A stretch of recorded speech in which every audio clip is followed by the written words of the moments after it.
Thank you दोस्तों, lucky Bisht के साथ जो हमने पॉडकास्ट का पार्ट 1 किया था उसको देखने के लिए, शेयर करने के लिए, लाइक करने के लिए बहुत बहुत शुक्रिया। Thank you once again.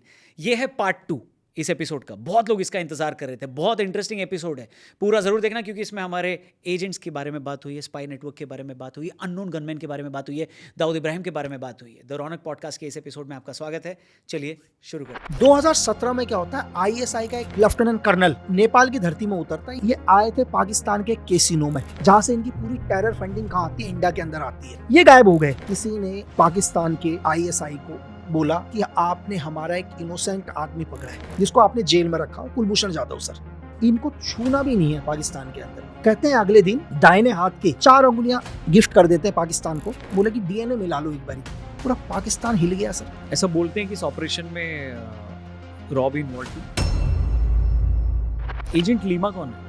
Agent Lima, हमारी एजेंसीज के पास दाऊद की कितनी इन्फॉर्मेशन है? जहाँ हम बैठे हुए हैं यहीं से बगल में अशोका होटल है। यहाँ पर एक अशोका होटल के अंदर 2 लोगों को अरेस्ट करती है मुंबई पुलिस, दाऊद को मारने के लिए। ये दोनों के दोनों लोग रेडी थे। लेकिन आप उस आदमी का नेटवर्क सोचो कि उसको पाकिस्तान बैठकर ये पता चल गया कि अशोका होटल में मुझे मारने की प्लानिंग हो रही है। ये भी इल्जाम लगता है कि पहले की सरकारों में कई ऐसे नेता लोग थे जिन्होंने अपने ही एजेंट्स का नाम दुश्मन देश को बता दिया। सर देखो, अगर हमारे सारे लीडर स्ट्रांग होते तो पाकिस्तान कभी न्यूक्लियर पावर बनता ही नहीं सर। कहूटा ऑपरेशन के टाइम पर पाकिस्तान के सारे ब्लूप्रिंट हमारे पास आ गए थे सर। लेकिन हमारे ही देश के उस टाइम के जो भी प्राइम मिनिस्टर होंगे, लोग सर्च करेंगे, उन्होंने ज़ियाउल हक को उनको पर्सनली फोन किया, ये सारी चीजें बताई, और आप यकीन मानो 24 से 48 घंटे के अंदर उन्होंने हमारे एक एक एजेंट को ढूंढ के मारा सर। आपने ऑपरेशंस किए हैं, कोवर्ट ऑपरेशंस? कोवर्ट ऑपरेशन से बहुत करें सर। कभी ऐसा हुआ है कि आपका कवर ब्लो हो गया हो, आपको पहचान लिया हो किसी ने? एक बार इत्तेफाक से मैं कहीं पर था, जस्ट मुझे एयरपोर्ट के बाहर कोई मिल गया, उसने मुझे पहचान लिया और मैंने उसको धुंधला हुआ पहचान लिया। लेकिन मैं ये भूल गया कि मैंने इसको लास्ट टाइम अपना नाम क्या बताया था। एक बंदा पकड़ा गया है 6 यूक्रेन के नागरिकों के साथ, दिल्ली में ही पकड़ा गया है। क्या नाम है? मैथ्यू वैंडे। क्या है बंदा, ये क्या ऑपरेशन था, कैसे पकड़े गए लोग? यही है कहानी सर। ठीक है, यही हाँ जी, यही है। मीडिया में तो यही है। चलो, मीडिया में यही है, सब जगह यही है। कहानी का दूसरा पार्ट हाँ। ये कहीं है नहीं, लेकिन मैं बताने की कोशिश करता हूँ। हमारी एजेंसीज के पास दाऊद की कितनी इन्फॉर्मेशन है? कहाँ है, जिंदा है, बीमार है? फिल्म में दिखाया है कि मरने की हालत में है, और एक सीन ये भी दिखाया है कि मैं दाऊद को नहीं मार पाया। तो हमारी एजेंसी से भी पूछा जाता है कि अब तक आप लोग दाऊद को क्यों नहीं मार पाए? तो इस पे बताइए जरा। सर एक्चुअली क्या है, देखो, दाऊद अगर 1951 के आसपास शायद डेट ऑफ बर्थ है उसकी, तो आज हिसाब से 75 साल के आसपास होगा। तो बहुत सारे क्वेश्चन है कि दाऊद को क्यों नहीं मार पाते। एक्चुअली क्या है, जब भी किसी देश, दुनिया में कोई भी, देखो पाकिस्तान हमारा स्टेट नहीं है सर, हमारी कॉलोनी का हिस्सा नहीं है, एक अलग देश है, एक आज़ाद देश। जब भी किसी देश के अंदर किसी आदमी को वहाँ की पूरी गवर्नमेंट प्रोटेक्ट करे या वहाँ की आर्मी प्रोटेक्ट करे, वहाँ की आईएसआई, मतलब वहाँ की सीक्रेट सर्विस, तो मैं कहता हूँ कि किसी भी आदमी को मारना असंभव नहीं है, तो मुमकिन भी नहीं है सर। आप एक छोटा सा उदाहरण मैं आपको समझाता हूँ कि आज क्या है, आप ही की सिक्योरिटी की जिम्मेदारी भारत ले लेता है। बाकी भारत की पूरी आर्मी आपको प्रोटेक्ट करती है, हमारी एजेंसीज आपको प्रोटेक्ट करते हैं। क्या धरती की कोई ताकत है सर जो आपका कुछ बिगाड़ दे? चाहे अमेरिका अपनी पूरी पावर लगा दे, ब्रिटेन लगा दे, दुनिया लगा दे, आपको छू नहीं सकता। तो ये कहने को बहुत इजी लगता है कि यार कि क्यों अभी तक टारगेट नहीं किया किसी आदमी को। तो सेम एक इंसान को बचाने के लिए पूरा देश है, उनकी पूरी आर्मी है, उनकी आईएसआई है पूरी की पूरी। अब क्यों बचा रहे हैं? क्योंकि उससे दाऊद से ऐसा नहीं कि उन्हें बहुत प्यार है सर, दाऊद के थ्रू उनको बिजनेस, क्योंकि हर इलीगल बिजनेस दाऊद करता है, एवरी इलीगल बिजनेस। तो दाऊद ही इब्राहिम मर भी जाएगा, मैं आपसे ये कह रहा हूँ कि सपोज करो कि वो मर जाए, तो मरने के बाद भी 2 वो रीजन है कि कभी लोगों को पता नहीं चलेगा। पहला रीजन तो ये कि पाकिस्तान ने कभी बोला ही नहीं है कि दाऊद इब्राहिम उनके देश में है। ठीक है, अगर पाकिस्तान कभी डिस्क्लोज हो जाता है कि दाऊद इब्राहिम मर गया, तो पाकिस्तान पूरी दुनिया को क्या जवाब देगा सर? यानी कि पूरी दुनिया को गुमराह कर रहा है वो। क्योंकि आज दाऊद इब्राहिम एक अंडरवर्ल्ड डॉन नहीं है। 1993 ब्लास्ट के बाद दाऊद इब्राहिम क्या है, एक टेररिस्ट है, एक आतंकवादी और एक अंडरवर्ल्ड डॉन में दोनों में फर्क है। तो मरने के बाद भी पहली चीज तो क्या होगा कि पाकिस्तान कभी बताएगा नहीं दाऊद मर चुका है, चाहे उसको कहीं भी दफना दे। दूसरी चीज, मरने के बाद पाकिस्तान चाहेगा नहीं कि दुनिया को पता चले 10, 15, 20 साल, क्योंकि दाऊद के पास पैसा आता है। एक एग्जाम्पल के लिए, आप किसी दुकान के मालिक हो, आपके 10 वर्कर आपके लिए काम कर रहे हैं, अगर उन वर्करों को यही पता चल गया कि हमारा मालिक मर चुका है, अब जो हर महीना कमा रहे हो खुद ही रखेंगे ना, क्योंकि मालिक तो है ही नहीं। अब उनसे कोई मांगने वाला नहीं है। तो आईएसआई और पाकिस्तान गवर्नमेंट एक इकोनॉमी के लालच में भी क्या नहीं होगा, कभी दुनिया को बताएगा नहीं 10 साल 15 साल के बाद कि वो जिंदा है। ये 2 कारण। और तीसरा मैंने आपको बताया सर कि हर मूवमेंट 24/7/365 आईएसआई के हिसाब से दाऊद इब्राहिम चलता है कि वो कब निकल रहा है। मैं ये भी बोलूँ, अगर हम भी लोग, मैं आपको एक चीज़ बताऊँ, चलो सपोज करो हम लोग किसी एम्बेसी के थ्रू कहीं मीटिंग करने जाते हैं, हमारी 5 गाड़ियाँ गई सर, 5 के 5 हमारे जेट ब्लैक हैं, 5 गाड़ियाँ अंदर गई हैं, उन 5 गाड़ियों में कौन है नहीं पता, क्योंकि पूरे जेट शीशे हैं पूरे के पूरे। जब उन गाड़ियों से कोई अंदर से भी आ रहा होगा, आपको पता चल पाएगा सर कि कौन आया है। हम भी किसी से मीटिंग करने जाते हैं, फॉर एग्जाम्पल हम भी जाते हैं मीटिंग करने, या एम्बेसी के थ्रू कभी किसी को मीटिंग के लिए बुलाया जाता है, तो गाड़ियां जाते हैं, उसमें बैठ के वापस आता छोड़ते हैं, पता भी नहीं चलता कि कौन आया कौन गया। तो सर देखिए दाऊद का, अगर आपने इंडिया के अंदर ही एक चीज सुना हो कि शायद 11 जुलाई 2005 की घटना है, एग्जैक्ट डेट आप चेक कर लेना, इसी दिलजाम बैठे हुए यहीं से बगल में अशोका होटल है यहाँ पर एक, तो अशोका होटल के अंदर 2 लोगों को अरेस्ट करती है मुंबई पुलिस, ठीक है, विक्की मल्होत्रा और फरीद तानाशाह को। ओके। और उसमें एक और नाम आया था, लेकिन मैं ये नहीं कह रहा हूँ कि नाम था, उसमें हमारे डोभाल साहब का नाम आया था उस टाइम, कि दाऊद को मारने के लिए ये दोनों के दोनों लोग रेडी थे। लेकिन आप उस आदमी का नेटवर्क सोचो कि उसको पाकिस्तान बैठकर ये पता चल गया कि अशोका होटल में मुझे मारने की प्लानिंग हो रही है, और वो इन्फॉर्मेशन कहाँ पहुंचाता हो, मुंबई में।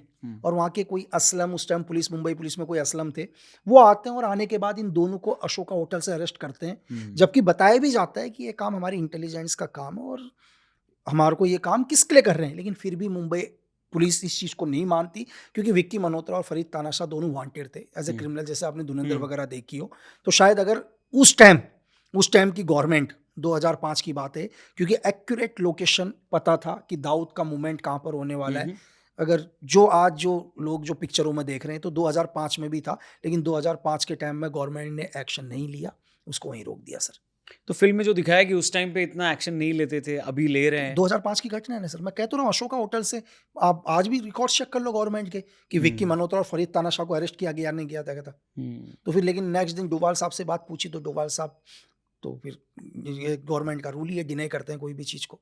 आर माधवन ने डोभाल साहब का रोल प्ले किया है, ऐसा बोलते हैं धुरंधर 2 में। बोलते हैं उसमें एक सीन है जब वो सिगरेट अपने बुझाते हैं, तो वो एस्ट्रे जो होता है उसको भी साफ कर लेते हैं, साफ करके अपनी जेब में ही रखते हैं, जेब में रखते हैं, ताकि कोई एविडेंस ना छूटे, कोई डीएनए ना छूटे। तो ऐसा होता है स्पाइस। एग्जाम्पल के लिए सपोज करो कि ऑफिशियली तो गए नहीं हो दुबई में, हाँ, ना ऑफिशियली उनकी मीटिंग हो रही है वहाँ किसी चीज से, ठीक है। इन फ्यूचर के अंदर, भविष्य में, अगर दुबई गवर्नमेंट या कोई भी एजेंसी ये प्रूफ करना चाहे कि इस दिन दुबई में थे, तो ना बता पाएंगे। डीएनए वहाँ छूटता है, तो इस चीज का मतलब है कि आप कभी ना कभी यहाँ आए थे, तभी आपका डीएनए था ना। तो सिगरेट के उस ऐश को भी अपनी जेब में रखने का रीजन ये है कि मेरा डीएनए यहाँ नहीं छूटना चाहिए, कि मैं इस जगह पर प्रेजेंट था। वो चीज इसमें दिखाई सर। पर चलो ऑफिशियली नहीं गए थे ऐसा दिखाया है, पर अगर ऑफिशियली भी आते हैं व्लादिमीर पुतिन, तो बोलते हैं वो अपना पॉटी वगैरह वापस लेके जाते हैं जमा करके। सर देखो, एक चीज ये है कि जो चीजें सुनने में, जो हम सुनते हैं कि जो चीज एज ए सिक्योरिटी के लिए, मतलब फॉर एग्जांपल के लिए कि आप, मैं एक उदाहरण बताता हूँ, आप मेरी बॉडी के किसी भी पार्ट्स को, आज के टाइम में साइंस इतना आगे जा चुकी है सर, मुझे ही पता ना मेरी बॉडी में क्या कमी है।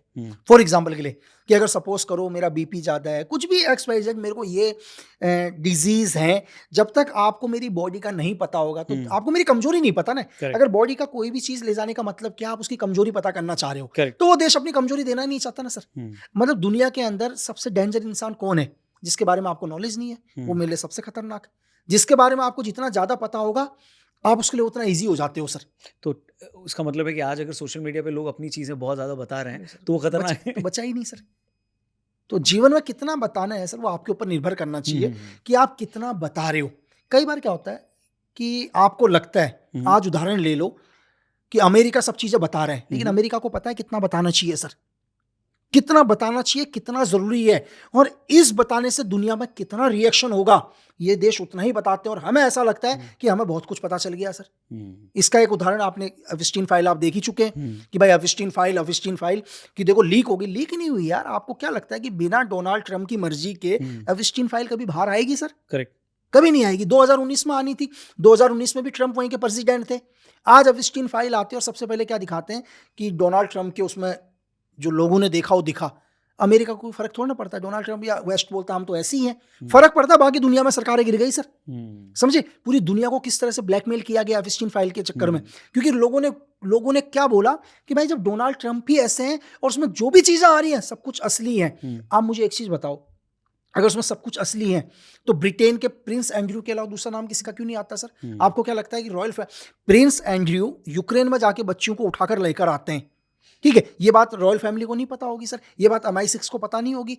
और आज कुछ लोग पता है क्या बोलते हैं, मैं एक बहुत बड़े जर्नलिस्ट, मतलब हिंदुस्तान के बहुत बड़े जर्नलिस्ट का एक इंटरव्यू पढ़ रहा था, सुन रहा था मैं इंटरव्यू, और बड़ा दुख होता है सुनकर, क्या बोल रहे हैं यार कि अगर कानून होना चाहिए तो ब्रिटेन के जैसा कानून होना चाहिए जहां पर रॉयल फैमिली ने अपने सगे भाई को भी अरेस्ट कर लिया, बोला ऐसा कानून आना चाहिए देश में। तो मैं उन जर्नलिस्ट सर से बोलूं सर प्लीज थोड़ा सा ग्राउंड के ऊपर आ जाओ, क्यों प्रिंस एंड्रयू को उठाया? प्रिंस एंड्रयू को इसलिए नहीं उठाया कि उसने बच्चियों का शोषण किया, अच्छे से पता करो, प्रिंस एंड्रयू को अरेस्ट इसलिए किया गया क्योंकि आज MI6 को यह पता चला कि प्रिंस एंड्रयू ने अपने सारे सीक्रेट जेफरी एप्स्टीन को बताए थे। जब प्रिंस एंड्रयू राजदूत बन के अलग अलग देशों में गए थे, इनकी बिजनेस मीटिंग हो रही थी, तो प्रिंस एंड्रयू ने वो हर सीक्रेट जेफरी एप्स्टीन को बताए, और ये बात आज MI6 को पता चली कि जेफरी एप्स्टीन ने ऐसा भी किया। तो जेफरी एप्स्टीन को अरेस्ट किया गया है बच्चियों के शोषण के लिए, वो सिर्फ दिखाया गया है दुनिया को कि हमने इसको बच्चियों के शोषण के लिए अरेस्ट किया है, कि इसके एप्स्टीन फाइल से जुड़ा हुआ था। असली अरेस्टिंग के पीछे की कहानी यह है कि तुमने इस देश के राज बेचे। एजेंट लीमा कौन है? देखो एजेंट लीमा कोड है, RNW का एक कोड, लेकिन उसको मेरे साथ कनेक्ट किया जाता है कई बार। क्यों? अब देखो लोगों का है कि लोग कहते हैं कि जो भी किलिंग्स हुई हैं, जैसे नेपाल के अंदर एक किलिंग हुई थी 2022 में, हाँ। लाल मोहम्मद की, एक हाई सोसाइटी एरिया में, बहुत तो पैसों का बहुत बड़ा नेटवर्क, जाली करेंसी का बहुत बड़ा नेटवर्क चलाता था। सेम वही चीज जो आपने धुरंधर में देखा कि पाकिस्तान का 60,000 करोड़ के समथिंग का जो पैसा, तो जावेद खनानी नाम था, जावेद खनानी, तो आप ये लाल मोहम्मद समझ लो, ISI का बिल्कुल राइट, नेपाल में 2022 में इसको किल कर दिया गया हाई सोसाइटी के अंदर। किसने मारा? अननोन मैन ने। तो उसमें भी लीमा का नाम जुड़ता है, यानी आपका नाम जुड़ता नहीं, लेकिन कहते हैं ऐसा है नहीं। और एक आपको और मतलब है नहीं, आप बता नहीं रहे हो? नहीं है ही नहीं ऐसा सर, कहते भी हैं लोग। और दूसरा क्या है, एक बहुत बड़ा बिजनेस टाइकॉन था, तो केबल का काम था उसका, अभी मैं नाम बोलूंगा तो फिर वहाँ से और शुरू हो गए, एक बार बहुत ही मतलब बीच में नाम लिया था तो तभी दुनिया भर के मैसेज आना शुरू हुआ, तो उसके ऊपर भी किलिंग्स लगी। तो कहाँ भी पे? लीमा पे की, ये भी सेम नेपाल के अंदर, जमीम शाह नाम है उसका। अच्छा। Is the big business tycoon, लेकिन बड़ा बिजनेस टाइकॉन, सेम ISI का आदमी, सेम दिलशाद बेग मिर्जा का आगे का नेटवर्क, तो इसको भी शूट आउट किया। किसने? एजेंट लीमा ने। हाँ, और देन आप उत्तराखंड के अंदर 2 किलिंग हुई थी, उनका भी सेम आर्म डीलिंग के अंदर नाम था उसका। आर्म डीलिंग में नाम क्या था, बड़े बड़े हथियार वगैरह सप्लाई करते थे। जेडे हत्याकांड अगर आप सुनो मुंबई में, आपने एक मिड डे के बहुत फेमस क्राइम जर्नलिस्ट की हत्या हुई थी, उसमें उन पिस्टल भी इन्हीं लोगों के थ्रू गया था, तो 2 लड़कों का शूट आउट हुआ था उसमें, तो उसमें भी एजेंट लीमा, लेकिन उसमें मुझे ही उठा लिया था उस केस में। तो फिर तो जो उत्तराखंड में शूट आउट हुआ, उत्तराखंड में सेम, तो सारे केस है, तो लोग जोड़ते हैं कि एजेंट लीमा और लक्की बीस दोनों एक ही है, लेकिन ऐसा कोई एविडेंस नहीं है सर, तो लोगों की कहने वाली बातें हैं।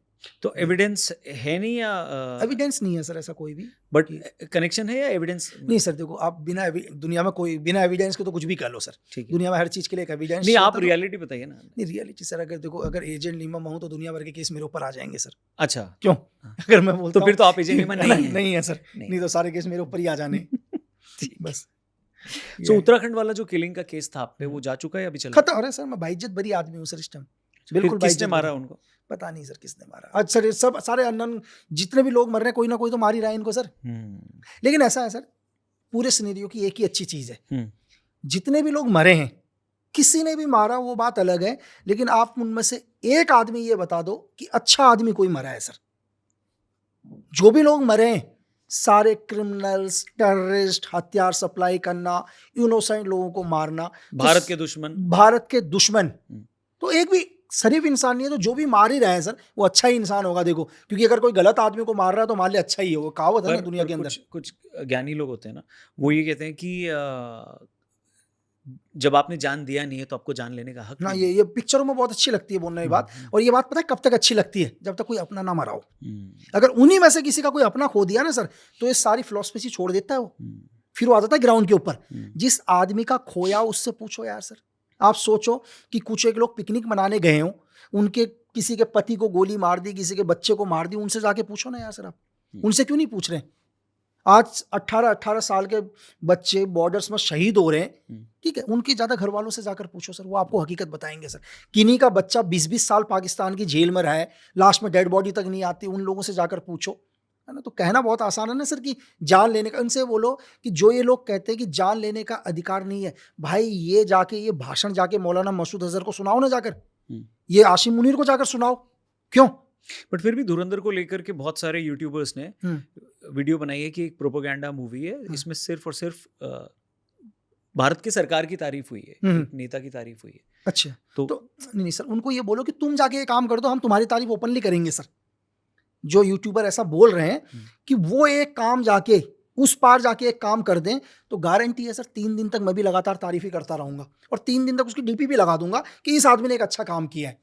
तो सरकार के तो हमने अभी तक सरकार की बात ही नहीं करी ना, सरकार के लिए हमने बोला कि यार ये इसने गवर्नमेंट ने कराया, जो चीज़ हुई है वो हमने बताया। लेकिन आप में से कोई भी आदमी निस्वार्थ जाकर पार जाके ऐसा कोई काम करता है तो 3 दिन का हम डीपी भी लगा लेंगे सर उसकी, हम कहेंगे हमारा हीरो है 72 घंटे के लिए। और बताओ। नहीं, उनका ऑब्जेक्शन ये है कि इसको प्रोपेगेंडा बताने की जरूरत क्यों है आप सर? अच्छा, बताने की यही चीज़ बताने की ज़रूरत क्यों है सर? हम हिस्ट्री क्यों बताते हैं? हम दुनिया में कोई भी हो, हम अपने ग्रंथ की बात नहीं करेंगे, आप किसी भी हिंदू, मुस्लिम, सिख, ईसाई, हर व्यक्ति अपनी हिस्ट्री बताता है ना सर। हम क्यों शहीद भगत सिंह के बारे में पढ़ते हैं सर? हम स्वामी विवेकानंद के बारे में पढ़ते हैं ना सर, ताकि हम इसलिए वो बताते हैं ताकि लोगों को ये पता चले, आगे वाली जनरेशन को ये पता चले कि ये आज़ादी हमें फोकट में नहीं मिली सर। इस आज़ादी के लिए दुनिया के बहुत सारे वीरों ने अपना सर्वोच्च बलिदान दिया है, और ये वो लोग हैं जिसे सिर्फ तुम जानते हो, ऐसे हजारों लोग हैं जिनके हमने नाम भी नहीं सुने। तो वो इसलिए बता रहे हैं कि एक आदमी इतनी तकलीफ में रहने के बावजूद भी वो हर तकलीफ सहन करता है ताकि आप लोग आज़ादी से रहो, अपने घर में रहो, आपके परिवार अच्छे से रहे, तो बताना ज़रूरी है। अच्छा, फिल्म में Ajit Doval sir, I mean R Madhavan का एक डायलॉग आता है जब हमजा को पकड़ लेते हैं आईएसआई और टॉर्चर कर रही होती है, तो उनका फोन जाता है और कहते हैं कि हमारा एक लड़का आपके पास है। वो ये नहीं बोलते कि हमारा एक एजेंट है, हमारा एक जवान है, हमारा एक ऑफिसर तुम्हारे पास है, हमारा एक लड़का तुम्हारे पास है। तो इसमें लड़का बोलने पे भी कुछ लोगों ने बहुत पकड़ा है कि लड़का बॉय बोला, माय बॉय। तो ये सर इसको समझाते हैं, जिन्होंने भी पिक्चर देखी होगी सर, जिस कैरेक्टर जो प्ले किया रणवीर कपूर ने, रणवीर सिंह ने जो कैरेक्टर प्ले किया, क्या ऑफिशियली आर्मी में एंट्री हुई? नहीं हुई ना। इसका मतलब कि वो ऑफिशियली जबरदस्ती आप उससे काम नहीं करा सकते, वो सेना का हिस्सा नहीं है। लेकिन एक व्यक्ति ने, जो माधवन सर ने जो कैरेक्टर प्ले किया डोभाल साहब का, डोभाल सर ने उसको समझाया कि यार हमारे एक्चुअल दुश्मन कौन है ना, किससे हमारे देश को खतरा है, हमारे देश में कैसे लोग मर रहे हैं। एक लड़के ने ये बात सुनी, समझ में आया उसे सर, वो किसी स्वार्थ के लिए तो नहीं गया ना, इसलिए तो नहीं गया कि यार मुझे कल सेना कोई मेडल देगी, चीजें देगी, इसलिए गया है। तो जब एक कोई इंसान बिना स्वार्थ के जा रहा है, वो बिना स्वार्थ के जा रहा है, तो समझ लो कि एक पिता अपने बेटे को जिस तरह समझाता है, एक बेटा जाता है तो वही बोलेगा ना सर। वो तो ये नहीं बोल सकते कि जबरदस्ती वाला तो है नहीं कि यार जैसे फॉर एग्जांपल मेरे से ही साइन करवा लिए कि लक्की बी स्टार्स तुम एजेंसी ज्वाइन कर रहे हो या छोड़ रहे हो, ये 2000 पन्नों में साइन करो। उसने तो ऐसा कुछ नहीं किया सर। लेकिन फिर भी एक बच्चा, कहने का मतलब कि आज के वक्त में जहां एक बेटा अपने बाप की बात नहीं मानता सर, एक छोटी सी बात बता रहा हूं, शादी करता दूसरे घर में रहने लग जाता अपनी बीवी के साथ, उन माँ बापों को भूल जाता है। लेकिन एक व्यक्ति के कहने में अपना सब कुछ छोड़ के एक आदमी मरने के लिए जा रहा है, तो उसके लिए बेटे से भी बढ़कर हुए सर वो। तो जहां तक मुझे लगता है इसलिए बोला कि यार एक बच्चा भी अपने बाप की बात इस तरह से नहीं मानता जैसे इस इंसान ने मेरी बात मानी। तो मैं कहता हूँ कि बच्चे से भी ऊपर है उस टाइम। सोशल मीडिया पे एक कहानी चल रही है, आप ही बताइए कहानी में कितनी रियलिटी है। पाकिस्तान का एक लेफ्टिनेंट कर्नल नेपाल आता है और नेपाल से वो गायब हो जाता है। बाद में खबर आती है कि वही पाकिस्तानी आर्मी का अफसर था जिसने ईरान से कुलभूषण जाधव, जो एक भारतीय सिटीजन, उनको अबडक्ट किया था और पाकिस्तान ले गया। उसको बाद में हमारी एजेंसीज ने नेपाल से उठा लिया। तो क्या ये कनेक्शन सही है और ये न्यूज़ सही है, ये खबर? सर देखो, एक्चुअली क्या है, हमारे कुलभूषण जाधव सर एक business tycoon, x naval officer, वो अपना बिजनेस कर रहे हैं, ईरान के अंदर थे अपने बिजनेस के सिलसिले में। लेकिन यही क्या करती है, आईएसआई ट्रैप करके कुछ एक रिबेल ग्रुप के साथ उनको उठाती है, ईरान से उठाती है, उठाने के बाद बलूचिस्तान दिखाती है और बलोच दिखाने के बाद पूरी दुनिया के सामने ये रख देती है कि हमने एक इंडियन स्पाई को पकड़ा है जो बलोच के अंदर फंडिंग कर रहे थे, मतलब बलोच के अंदर टेरर फंडिंग करते हैं। ये पूरी दुनिया को उन्होंने एक हमारे एक बिजनेस टाइकॉन को जिनका कोई मतलब नहीं है उन्हें एक स्पाई बना दिया, यानी कि पाकिस्तान के अंदर एक आतंकवादी बना दिया, पूरी दुनिया के सामने पेश कर दिया। अब होता क्या है कि वो जेल में डाला, चलो इंटरनेशनल कोर्ट में मामला गया, फांसी पर उनकी रोक लगी, लेकिन आपने कुछ दिन पहले उससे सरबजीत सर का मैटर देखा होगा कि किस तरह से उन्हें जेल के अंदर ही किल कर दिया गया था। जब पाकिस्तान गवर्नमेंट को यह लगा कि भारत इनको वापस ले जाएगा, इतना प्रेशर आ गया था पाकिस्तान के अंदर, लेकिन पाकिस्तान ने क्या करा, कुछ अंदर के कैदियों के साथ, आतंकवादियों के साथ मिलकर जेल में ही मरवा दिया। तो सेम ये है 3 मार्च 2016 की बात, आई थिंक डेट पर 3 मार्च 2016 है, जब कुलभूषण जाधव सर को अरेस्ट किया। सारे आईएसआई ने उठाया, जब आईएसआई ने उठाया ईरान से और दिखाया बलूच, ठीक है, राइट सर। लेकिन कहानी क्या होता है कि पाकिस्तान क्या है, टेरर फंडिंग में महारत हासिल है। करेक्ट। तो दुनिया की किसी भी एजेंसी को, चाहे वो हमारी हो चाहे किसी को भी हो, एक एजेंसी को ये पता चलता है कि पाकिस्तान का पूरा जाली करेंसी का काम तो नेपाल में चलता ही है, नेपाल के बड़े बड़े कैसीनो के अंदर भी पाकिस्तान की फंड पैसा लगा हुआ आईएसआई का, जिसमें से एक रॉयल कैसीनो। और ये केपी ओली की गवर्नमेंट के टाइम की बात है, 2016-17 की बात। 2017 में क्या होता है, आईएसआई का एक लेफ्टिनेंट कर्नल नेपाल की धरती में उतरता है। यह है शायद 7 अप्रैल की बात, आई थिंक 7 अप्रैल 2017 की बात है, डेट ऊपर नीचे हो सकती है, 7 अप्रैल 2017 तो की 16 को कुलभूषण जाधव पकड़े जाते हैं, 3 मार्च को, एक 3 साल मार्च के बाद 7 ये अप्रैल कर्नल को आता है। ये कर्नल आते हैं नेपाल के अंदर, और नेपाल में एक जगह डुमनी से गायब हो जाते हैं। ये आए क्यों थे, ये आए थे पाकिस्तान के कैसीनो में, जहां से इनकी पूरी टेरर फंडिंग कहां आती है, इंडिया के अंदर आती है। लेकिन ये बात किसी को भी पता चल गई, सपोज करो हमारी एजेंसी को भी पता चली, किसी को भी पता चली, ये गायब हो गए। लेकिन पाकिस्तान कितनी आसानी से इस बात को पूरी दुनिया को गुमराह करता है। पाकिस्तान बोलता है कि यार हमारे जो लेफ्टिनेंट कर्नल थे, इनका नाम था कर्नल मोहम्मद हबीब जाहिर, ये रिटायर हो गए बोला 2013 में, इनको रिटायर दिखा दिया आईएसआई ने 2013 में, बैकडेट में रिटायरमेंट दिखा दिया। और दूसरा क्या दिखाया, दूसरा ये दिखाया कि हमारे लेफ्टिनेंट कर्नल को नौकरी की जरूरत थी तो इंटरव्यू के लिए नेपाल आए। अरे मैं कह रहा हूं पाकिस्तान की आर्मी भाई दुनिया के अंदर सबसे अमीर आर्मी है सर, पूरी धरती में पाकिस्तान आर्मी से अमीर कोई आर्मी नहीं है। आप दुनिया की किसी भी आर्मी का आंकड़ा लगा लो, इस संसार में सबसे अमीर आर्मी है पाकिस्तान की, और सबसे गरीब जनता है पाकिस्तान, सबसे गरीब जनता है, बिल्कुल। तो क्यों करप्शन सर, पूरा फंड पाकिस्तान का, बाजवा का 2000 करोड़ था, मैंने सुना 2000 करोड़, लेकिन आशिम मुनीर के पास चला गया सर। अब अच्छा, आशिम मुनीर के पास चला गया तो उसका बाथरूम में गिरे और उसका पासवर्ड दे दिया, उसका पासवर्ड उधर चला गया आशिम मुनीर के पास। तो कहानी क्या हुई, उठा लिया, लेकिन पाकिस्तान ने पूरी बैकडेट में मैनेज कर दिया कि हमारे तो रिटायर हो चुके हैं। हाँ। बस हमारा तो एक शरीफ से लेफ्टिनेंट कर्नल है, वो एक इंटरव्यू के लिए नेपाल गए। नेपाल के लोग तो हम सारी दुनिया में जा रहे हैं नौकरी करने के लिए, ये नेपाल जा रहे हैं नौकरी करने के लिए, क्यों सर? देखो ना पूरी नेपाली नागरिक दुनिया में। तो तभी क्या होता है, चलो जो भी चीजें थी, लेकिन किसी ने पाकिस्तान के आईएसआई को बोला कि आपने हमारा एक इनोसेंट आदमी पकड़ा है। क्या पकड़ा है? इनोसेंट आदमी, जिसको आपने जेल में रखा, कुलभूषण जाधव सर, ठीक है। इनको कुछ नहीं होना चाहिए, ऐसा नहीं है कि जो हरकत तुमने सरबजीत के साथ करी, इनको छूना भी नहीं है पाकिस्तान के अंदर। अच्छा, तो जिसने भी बोला तो बोलता मतलब बोला कि तुम, ये हमारे गोल्ड हैं, ये हमारे गोल्ड है, मतलब इनका कोई स्पाई से कोई मतलब नहीं है। लेकिन पाकिस्तान की बोला क्यों? बोला क्योंकि तुम्हारा भी एक हीरा गायब है, तुम्हारा भी एक हीरा गायब है जिसको तुम पागल कुत्तों की तरह ढूंढ रहे हो, ठीक है। कर्नल हबीब पाकिस्तान को फोन गया आईएसआई चीफ को, कहां से? ये दुनिया के किसी भी कोने से एक, ठीक है। तो उसने बोला कि मैं कैसे विश्वास करूं, मतलब पाकिस्तान ने, सही बात है सर, मैं कैसे विश्वास कर लूं भाई कि तुमने हमारा बंदा उठाया, कि हमारा बंदा उठा लो। बोला हाँ ये तो आपने सही बोला, ठीक है। तो बोला ये बात तो आपने सही बोली। तो क्या होता है, बोला कि कहते हैं अगले दिन दाहिने हाथ की 4 अंगुलियां गिफ्ट कर देते हैं पाकिस्तान को, बोले कि डीएनए मिला लो एक बारी। अरे बाप रे। बोला कि तुम्हारा डायमंड है या नहीं है, और बोला ये अंगुलियां इसलिए क्योंकि तुमने कह दिया रिटायर हो चुका है 2013 में, तो गोली तो चलाएगा नहीं आप, तो अंगुलियों की तो जरूरत है नहीं।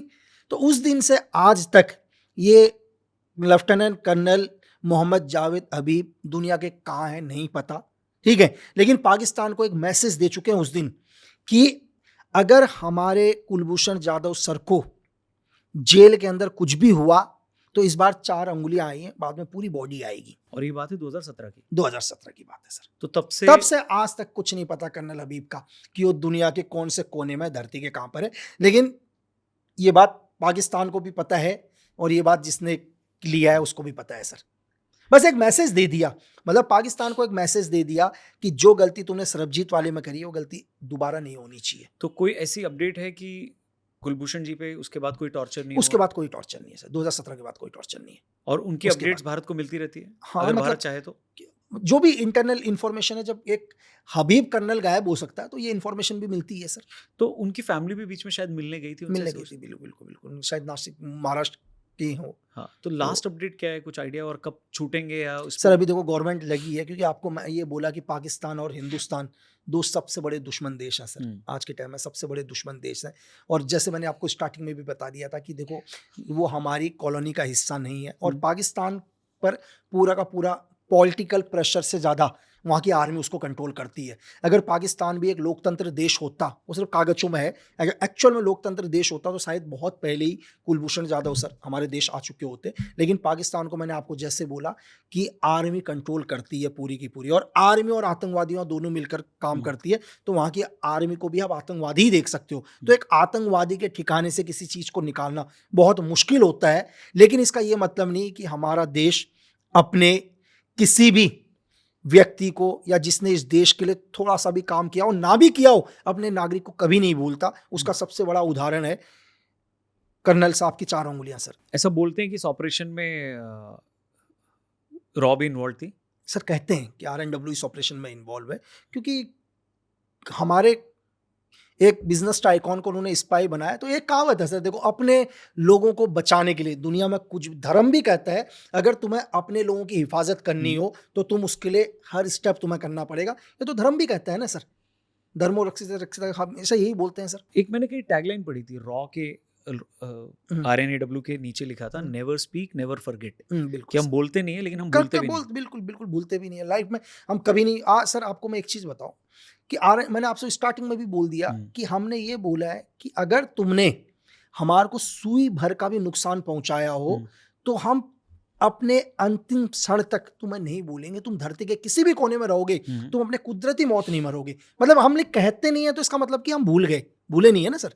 ये भी इल्ज़ाम लगता है कि पहले की सरकारों में कई ऐसे नेता लोग थे जिन्होंने अपने ही एजेंट्स का नाम दुश्मन देश को बता दिया कि भाई तुम्हारे ही कंट्री में हमारे एजेंट्स यहाँ छिपे हुए हैं, नाम के साथ ये रिवील कर दिया। इस पे बड़ी कंट्रोवर्सी होती है। ऑब्वियसली इसको ऑफिशियल नहीं किया गया कभी, क्योंकि आपके देश की बदनामी है। तो इसमें कितना सच है कि हमारे ऑफिसर्स का, इंटेलिजेंस स्पाइस का, एजेंट्स का नाम नेताओं ने रिवील किया क्योंकि उनको लगा शायद अमन की आशा वगैरह हो जाएगा? सर देखो अगर हमारे सारे लीडर स्ट्रांग होते हाँ। तो पाकिस्तान कभी न्यूक्लियर पावर बनता ही नहीं सर। कहूटा ऑपरेशन के टाइम पर पाकिस्तान के सारे ब्लूप्रिंट हमारे पास आ गए थे सर। कहूटा ऑपरेशन के बारे में बताइए ना। कहूटा ऑपरेशन सर देखो क्या है कि हमारे जितने भी एजेंट्स जो इस टाइम पाक में वर्क कर रहे थे, उनको ये एविडेंस मिल गया था कि पाकिस्तान कहीं ना कहीं न्यूक्लियर प्रोग्राम कर रहा है। और ये कैसे मिला था? लेकिन सिर्फ अभी पता था, लेकिन कहाँ कर रहा है ये नहीं पता। तो पूरी पाकिस्तान के अंदर हमारे एजेंट्स एक्टिव हुए। अब उन्होंने एक चीज बोला यार कि यार हम एक काम कर सकते हैं, हम उस जगह को तो नहीं ढूंढ सकते जी, लेकिन जो भी वहां पर न्यूक्लियर साइंटिस्ट है इनको फॉलो करना शुरू कर दो। ठीक है। जितने भी पाकिस्तान में न्यूक्लियर साइंटिस्ट है, अब जो भी न्यूक्लियर साइंटिस्ट रहते हैं, देखो आदमी की नीड है, आदमी हेयर कटिंग वगैरह तो कराता ही है, सेविंग कराता ही है। तो उन्होंने जितने भी पाकिस्तान के न्यूक्लियर साइंटिस्ट थे, जब भी ये हेयर कटिंग कराने आते थे, पूरे इन सब के हेयर सैंपल लेना शुरू कर दिया सर एजेंट्स ने। नाई की दुकान से बाल उठा के इंडिया उन्होंने भेजे। तो कुछ एक न्यूक्लियर साइंटिस्ट के क्या हो गया, रेडिएशन मिल गया। न्यूक्लियर के साथ अगर आप काम कर रहे हो, यूरेनियम वगैरह के साथ, तो न्यूक्लियर तो आपके कहीं ना रेडिएशन कहीं ना कहीं होगा। तो जब पता चला कि ये कौन से साइंटिस्ट के बाल हैं और वो साइंटिस्ट कौन से साइट पर काम कर रहे हैं आजकल, तो पहली बार इंडिया को, RNW को ये पता चल गया कि सर कहूटा के अंदर एक न्यूक्लियर प्रोग्राम चल रहा है पाकिस्तान का। ये उस टाइम के प्राइम मिनिस्टर के साथ ये बात शेयर करी, और ये बात इजराइल के साथ भी शेयर करी। और इजराइल ने भी उस टाइम ये बोला कि सर आप हमारे को सिर्फ अपना स्पेस दे दीजिए, हम पाकिस्तान को न्यूक्लियर नहीं बनने देंगे। उस टाइम के प्राइम मिनिस्टर ने इजराइल को ऑर्डर्स नहीं दिए, चलो ठीक है आपकी मर्जी, आप किसी दूसरे देश को अपना जमीन नहीं देते हो, अपनी लैंड नहीं देते हो, कोई बात नहीं। लेकिन हमारे ही देश के उस टाइम के जो भी प्राइम मिनिस्टर होंगे, लोग सर्च करेंगे, उन्होंने ज़ियाउल हक ही थे शायद, जो तख्ता पलट जिन्होंने किया था, उनको पर्सनली फ़ोन किया। और पर्सनली फ़ोन करने के बाद ये सारी चीज़ें बताई कि हमें सब पता है कि तुम कहाँ न्यूक्लियर प्रोग्राम तुम्हारा चल रहा है कोटा के अंदर, तुम अपना न्यूक्लियर बॉम्ब बना रहे हो, तुम्हें क्या लगता है हमें कुछ नहीं पता? हमें सब पता है। तो पूरा पाकिस्तान हिल गया सर। पाकिस्तान ने बोला कि जो ऑपरेशन हम इतने सीक्रेट तरीके से कर रहे हैं ये तो हिंदुस्तान को पता है।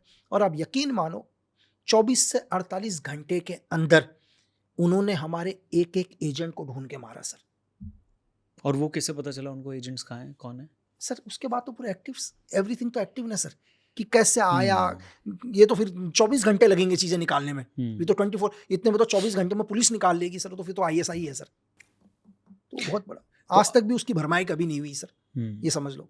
एजेंट रविंद्र कौशिक जी के बारे में बहुत बात होती है, उनके बारे में बताइए ना हमारे व्यूअर्स को, कौन थे वो? सर अगर आप गंगा उनकी हिस्ट्री देखोगे तो हिंदुस्तान के, मैं कहता हूँ कि उनसे बड़ा स्पाई आज तक हिंदुस्तान की धरती में, जिनके बारे में हम जानते हैं, जिनके बारे में हमें पता है, उनसे जानने वालों में उनसे बड़ा स्पाई नहीं होगा।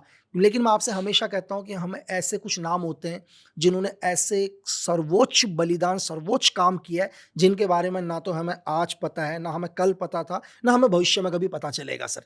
तो जिनके बारे में, गंगानगर के रहने वाले, एक और मतलब फादर भी उनके एयरफोर्स से बिलोंग करते थे, एयरफोर्स थे सर, और एक आर्टिस्ट, थिएटर आर्टिस्ट बहुत बढ़िया सर, मतलब एक्टिंग का ये वो चीज़ है। तो पहली बार जब वो एक थिएटर कर रहे थे पंजाब के अंदर, तो हमारे उस टाइम के RNW के कुछ सीनियर लोगों ने उनका वो देखा, तो उन्हें लगा कि उनमें देशभक्ति का ये चीज़ करके शायद और उस जस्ट RNW उस टाइम स्टार्ट ही हुई थी, रामेश्वर नाथ काउसर ने उस टाइम स्टार्ट ही करा था, श्री नारायण नेक्स्ट, मुझसे नाम दिमाग से उतर रहा है, सेकेंड यूनिट डायरेक्टर।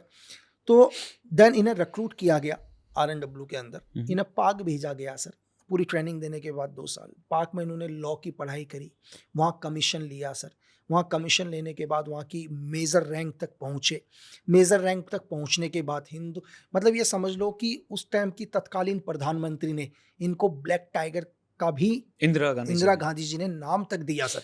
और एक हमारी एक, देखो दुनिया में हर जगह है, यहीं से कोई इन्फॉर्मेशन लीक हुई, ये नहीं बोलते कि हर आदमी अच्छा होता, अगर हर आदमी अच्छा होता तो हम धरती के सबसे सुपर पावर होते। लेकिन पाक को ये तो पता चल गया था कि इंडिया का कोई ना कोई RNW का आदमी उनकी आर्मी के अंदर है, लेकिन नहीं पता कौन है, कुछ नहीं पता नहीं, क्योंकि ये बात भी कि हमारे 2-3 लोगों को ही पता था कि वो ब्लैक टाइगर कौन है, बाकी कोई नहीं जानता। वो भी PM लेवल के, वो PM लेवल, वो समझ लो आपकी RNW के चीफ रामेश्वर नाथ काव सर हो गए, सेकंड शंकर नायर सर जो सेकंड यूनिट डायरेक्टर थे RNW के, सिर्फ इन्हीं को पता था, and prime minister Indira Gandhi ji. तो देन इन्हें भेजा गया। भेजने के बाद हो सकता है कि इंदिरा गांधी जी को तस्वीर भी ना दिखाई हो, ये भी हो सकता है सर, क्योंकि प्राइम मिनिस्टर तो 5 साल के बाद फिर चेंज हो जाएंगे, मेरी समझ रहे हो सर, ये गारंटी नहीं है कि इंदिरा गांधी जी को तस्वीर दिखाई गई हो, ठीक है। तो बस बताया गया इंदिरा गांधी जी को कि हमारे एक आदमी पाकिस्तान की आर्मी में कमीशन ले चुका है। उसके बाद इंदिरा गांधी जी ने उन्हें ये नाम दिया ब्लैक टाइगर। तो मैंने जैसे आपको बताया रामेश्वर नाथ काव सर, ठीक है, शंकर नायर सर, तो इन्हें नबी अहमद के नाम से इन्होंने एक नई आइडेंटिटी बनाई पाकिस्तान के अंदर, अपनी सारी आइडेंटिटी खत्म कर दे। लेकिन क्या हुआ 1983 पर एक RNW के एक एजेंट जिनका कोड नेम था इनायत, तो इनायत मसीहा कुछ नाम था इसी कोड नेम, उनको जब पाकिस्तान भेजा गया तो यहीं से एक इंफॉर्मेशन आउट कर दी थी। किसने? अब ये आज तक दुनिया में कभी डिस्क्लोज ही नहीं है सर, किसने करी? पाकिस्तान की ISI को, कि जिसको तुम इतने टाइम से ढूंढ रहे हो और तुम्हें शक है, अगर उस तक पहुंचना है तो इसको पकड़ो, इनायत को पकड़ो। अब इनायत को जब पकड़ा गया, पाकिस्तान आर्मी ने इनायत को जब टॉर्चर किया, तो इनायत को भी नहीं पता था कि रविंदर कौशिक सर की फेस कैसा है। आप समझ सकते हैं सर, उन्हें भी नहीं पता। आप ISI के लिए एक चीज और कि उन्हें कैसे पकड़ें, तो ये चीज था कि वो इनायत से कहां पर मिलने आने वाले हैं। तो इनायत को उन्होंने ISI ने अपने कंट्रोल में लिया पूरा का पूरा, और उसी जगह पर भेजा जहां पर रविंदर कौशिक सर इनसे मिलने आने वाले थे, नबी अहमद। जब रविंदर कौशिक सर मिलने आए तब रंगे हाथों पकड़ा सर, और 1983 में अरेस्ट हुए, और 2001 में उन्होंने अपना सर्वोच्च बलिदान देके पाकिस्तान की जेल में खत्म हुए। 18 साल जेल के अंदर। क्या लेवल का टॉर्चर उनको किया गया? मतलब कल्पना ही नहीं है सर। आप ये सोचो ना कि आज के टाइम में, मुझे एक छोटा सा उदाहरण ये देखो कि कोई भी पाकिस्तानी टेररिस्ट या वहाँ के आर्मी हमारे लोगों से कितना जेलस, कितना चिढ़ते हैं, किस तरह से लोगों को मारते हैं। अगर उन्हें यह पता चल गया कि उनका सबसे बड़ा एक ऐसा आदमी उनकी कस्टडी में है जिसने उनके देश को बहुत नुकसान पहुंचाया, आतंकवाद को खत्म किया, तो उसको किस हद तक की तकलीफें देंगे, तो उसके लिए तो मैं शब्द ही नहीं बोल सकता सर। वो वर्ड्स ही नहीं है अपने पास, ना उन तकलीफों को हम बता पाएंगे। इतने साल तक जो सरकारें आई हम्म, उनके लिए ये इम्पोर्टेंट नहीं था कि ऐसे एजेंट को अ, वापस जिंदा लेकर आया जाए भारत में। श्रीमती इंदिरा गांधी जी को भी ब्लैक टाइगर उन्होंने बोला था, तो बोला। उनको भी पता होगा कि कितना बड़ा एसेट है। क्या उस टाइम ये मुमकिन ही नहीं था, पॉसिबल ही नहीं था? देखो सर, मुमकिन तो दुनिया के अंदर, मैंने आपको बोला कि असंभव नहीं है कोई भी चीज़, मुश्किल ज़रूर है, असंभव नहीं है। लेकिन जैसे भारत और पाकिस्तान के केस के अंदर बहुत मुश्किल है किसी भी चीज़ को करना। मैं ये भी बोलता हूँ, अगर हमारे ही कोई एसेट अगर सपोज़ करो अमेरिका में भी चले गए, तो अमेरिका से भी लाने की बात चल सकती है। उस पर भी हम एक चीज़ कह सकते हैं कि यूएस से हम ला सकते हैं। लेकिन पाकिस्तान में हमारी सिचुएशंस थोड़ी-सी चेंज हो जाती हैं सर। पाकिस्तान बोलता है कि हम भूसे की रोटी खा लेंगे, लेकिन हिंदुस्तान को नुकसान पहुँचाएँगे। आप मेंटालिटी समझ रहे हो सर? एक आदमी बोलता है कि हमारी पूरी आवाम भूखी मर जाए, कोई बात नहीं, लेकिन क्या करेंगे, हम हिंदुस्तान को नहीं खाना खाने देंगे। तो उनकी सोच वो है। रविंद्र कौशिक जी का एक स्टेटमेंट है, वो कितना सही है वो आप बताइए, हुँ। कि अगर मैं अमेरिका में होता तो 24 घंटे में छूट जाता, लेकिन मैं क्योंकि भारतीय हूँ इसलिए मैं 17 साल भी नहीं छूटा। बिल्कुल सर, इसका एक उदाहरण आप ले सकते हैं रेमंड एलन ये वाले ये केस सही से। स्टेटमेंट है क्या ये उनका? लास्ट टाइम के उनके वर्ड्स थे, कौन? जो लास्ट टाइम अच्छा। के उनके वर्ड्स थे। तो ये स्टेटमेंट मैं कैसे सर, अगर आपने रेमंड एलन का केस सुना हो, रेमंड एलन हाफिज को मारने के लिए गया था 2010 में। CIA का बंदा था वो? CIA का बंदा था, वेल डेल्टा फोर्स का था, अमेरिका की स्पेशल फोर्स डेल्टा फोर्स। लेकिन जब वो हाफिज को मारने गया, तो हाफिज को पहले मारता, इससे पहले 2 आदमी को किल कर दिया उसने गलती से, क्योंकि 2 आदमी इसके ऊपर अटैक करने आए थे ISI के। और आपको पता है, पाकिस्तान ने इसे अरेस्ट किया और अमेरिका ने महज 45 दिन के अंदर इसको छुड़ा लिया सर, 45 डेज के अंदर। एक ये उदाहरण। अगर आप, मैं SVR का उदाहरण आपको बताऊं, SVR रशियन, वर्ड्स में मेरे को बोलने में थोड़ा दिक्कत है क्योंकि नाम दवाइयों जैसे हैं इनके बहुत। तो एक लड़की है 2001 में अमेरिका गई, चैपल में नाम, थोड़ा सा एना चैपल ऐसे कुछ नाम देख लेना आप। ये लड़की KGP के लिए काम करती थी पहले, KGP के लिए ट्रेंड हुई, KGP के ट्रेंड होने के बाद SVR में आई और ब्रिटेन के अंदर, पहले इसने ब्रिटेन की नागरिकता ली, ब्रिटेन के एक बिजनेसमैन से शादी करी, ब्रिटेन के बिजनेसमैन से शादी करने के बाद इसने डिवोर्स लिया। डिवोर्स लेने के बाद ये अमेरिका गई और अमेरिका के अंदर आपको पता है 2000 से लेकर 2010 तक इन्होंने स्लीपर सेल का काम किया, पूरे अमेरिका में ऑपरेशन चलाए रशिया की तरफ से। रशिया की तरफ से। और अमेरिका ने इनको 2010 या 11 में अरेस्ट किया, एग्जैक्ट डेट मेरे को याद नहीं आ रही, और एक साथ आई थिंक 11 रशियन एजेंटों को अरेस्ट किया, एक साथ 11 दिन। और आपको पता है सर, शौक होगा आपको कि जो लोग 10 साल से अमेरिका में जासूसी कर रहे थे, अमेरिका की हर इंफॉर्मेशन रशिया तक पहुंचा रहे थे, और 10 साल के बाद FBI और CIA उन्हें अरेस्ट करती है, व्लादिमीर पुतिन उन्हें 8 दिन के अंदर बाहर निकाल लेते हैं। आज भी वो रशिया के अंदर है सबके सब, और आज तो वहाँ की बहुत बड़ी सेलिब्रिटी है, वो TV होस्ट भी करती हैं, लेकिन 8 दिन के अंदर अपने 11 एजेंटों को निकाल दिया सर। बट फिल्मों में तो इतना दिखाते हैं कि अमेरिकन रशियंस को छोड़ते नहीं है, उनके पीछे रहते हैं, मार भी देते हैं। हाँ, लेकिन कैसे वो है? फिर अभी क्या कहते हैं, व्लादिमीर पुतिन ने बोला कि मेरे 11 एजेंट मुझे चाहिए, चाहे इसके बदले में तुम्हारे 3-4 एजेंट दे दूंगा। जो रशिया की जेलों में उनके 4 एजेंट थे, जिसमें से 2 MI6 के थे, 2 CIA के, उन चारों को रशिया ने वापस कर दिया, लेकिन अपने 8 दिन के अंदर अपने 11 के 11 एजेंट लेकर गया सर। इसमें पढ़ना, लोग जो भी देख रहे होंगे सर्च कर लेना एक बार, आपको पता चलेगा। इस ऑपरेशन का नाम था operation ghost. Okay. Operation ghost के नाम से बहुत फेमस है। कनाडा में जो किलिंग्स हुई थी, जो निज्जर को मारा था, उस पे फिर इंडिया पे इल्जाम लगा था। वहाँ पे जो हमारे राजदूत थे उनको भी बहुत ज्यादा प्रेशराइज किया गया। अब गवर्नमेंट चेंज हुई तो उन्होंने केस ही डिसमिस कर दिया। तो ये क्या था? लोग कह रहे हैं धुरंधर 3 अब अगर बनी तो वो कनाडा किलिंग्स पे बनेगी। देखो एक्चुअली क्या है सर, मैं आपको बताऊं कि मैंने आपसे कहा था कि जरूरी नहीं पाकिस्तान, इंडिया का एनिमी धरती के किसी भी कोने में रहे, किसी भी देश में, वो सेफ नहीं है। इसका एक उदाहरण, अगर आपने रविंद्र शर्मा, अभी हम रविंद्र कौशिक सर की बात कर रहे थे, रविंद्र शर्मा की बात कर लेते हैं, जो RNW के रहकर जिन्होंने CIA के लिए स्पाई किया, लास्ट में यहाँ से 2001 में 2001 में India to Nepal, Nepal to US पहुंच गए। 2011 में उनको किलिंग किसने किया सर? जिसको एक एक्सीडेंटल केस बताते हैं, कोई ना कोई तो था कि बोला अमेरिका में भी नहीं छोड़ेंगे, और अमेरिका में भी मार दिया लास्ट में। तो जरूरी नहीं है कि आप इसको सिर्फ पाकिस्तान देख रहे हैं, कनाडा देख रहे हैं, तो इसका सबसे अच्छा उदाहरण आपको रविंद्र शर्मा भी मिल सकते हैं, जिनको अमेरिका तक में किल किया लास्ट में और एक्सीडेंटल केस बताया। तो अपने एनिमी को कभी नहीं भूलेंगे सर। इंडिया के भी साइंटिस्ट लोगों को अटैक किया गया है, मारा गया है, जिससे कि भारत अपने मिशन में कामयाब ना हो पाए। हुआ है सर ऐसा? सर दुनिया की सबसे अच्छी चीज़ है, अगर दुनिया में किसी देश को ख़त्म करना हो तो वहाँ की ब्रेन को ख़त्म कर दो। ये आज से नहीं है सर, ये 100 साल पहले की हिस्ट्री से है, हम्म, कभी भी उठाकर देख लो। एजेंसी का सबसे बड़ा टारगेट होता है देश के साइंटिस्ट। अगर आप मेरी एक बात सुनो, एक देश का ब्रेन क्या है सर? एक देश का ब्रेन तो साइंटिस्ट ही है ना। हम्म, कोई भी देश कितनी तरक्की करेगा, अगर सर कोई भी देश न्यूक्लियर पावर बन रहा है, उस देश की सैटेलाइट स्पेस में जा रही है, वो देश दुनिया में कोई भी तरक्की कर रहा है, एडवांस बन रहा है, तो कौन बना रहा है? उस देश के साइंटिस्ट। आप किसी भी देश के साइंटिस्ट खत्म कर दो, आपने उस देश की प्रोग्रेस ही रोक दी। ये तो एजेंसी का, दुनिया की हर एजेंसी का जो सबसे प्राइमरी टारगेट होते हैं वो होते हैं देश के साइंटिस्ट। ये अभी से नहीं है सर, ये तो कब से, होमी बाबा के टाइम से देख लो आप, इसका उदाहरण आप होमी बाबा भी देख सकते हैं सर। क्यों?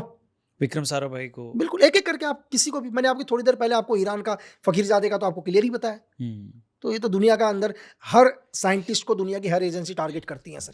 और दुनिया में कोई भी देश हो, चाहे हम हो, चाहे दुनिया का कोई भी मुल्क हो, उसको अगर अपने देश को सुपर पावर बनाने, अपने देश को ऊंचाइयों में लेके जाने, तो उसको अपने देश का ब्रेन बचाना होगा, और ब्रेन किसी भी देश का, उस देश के साइंटिस्ट सर।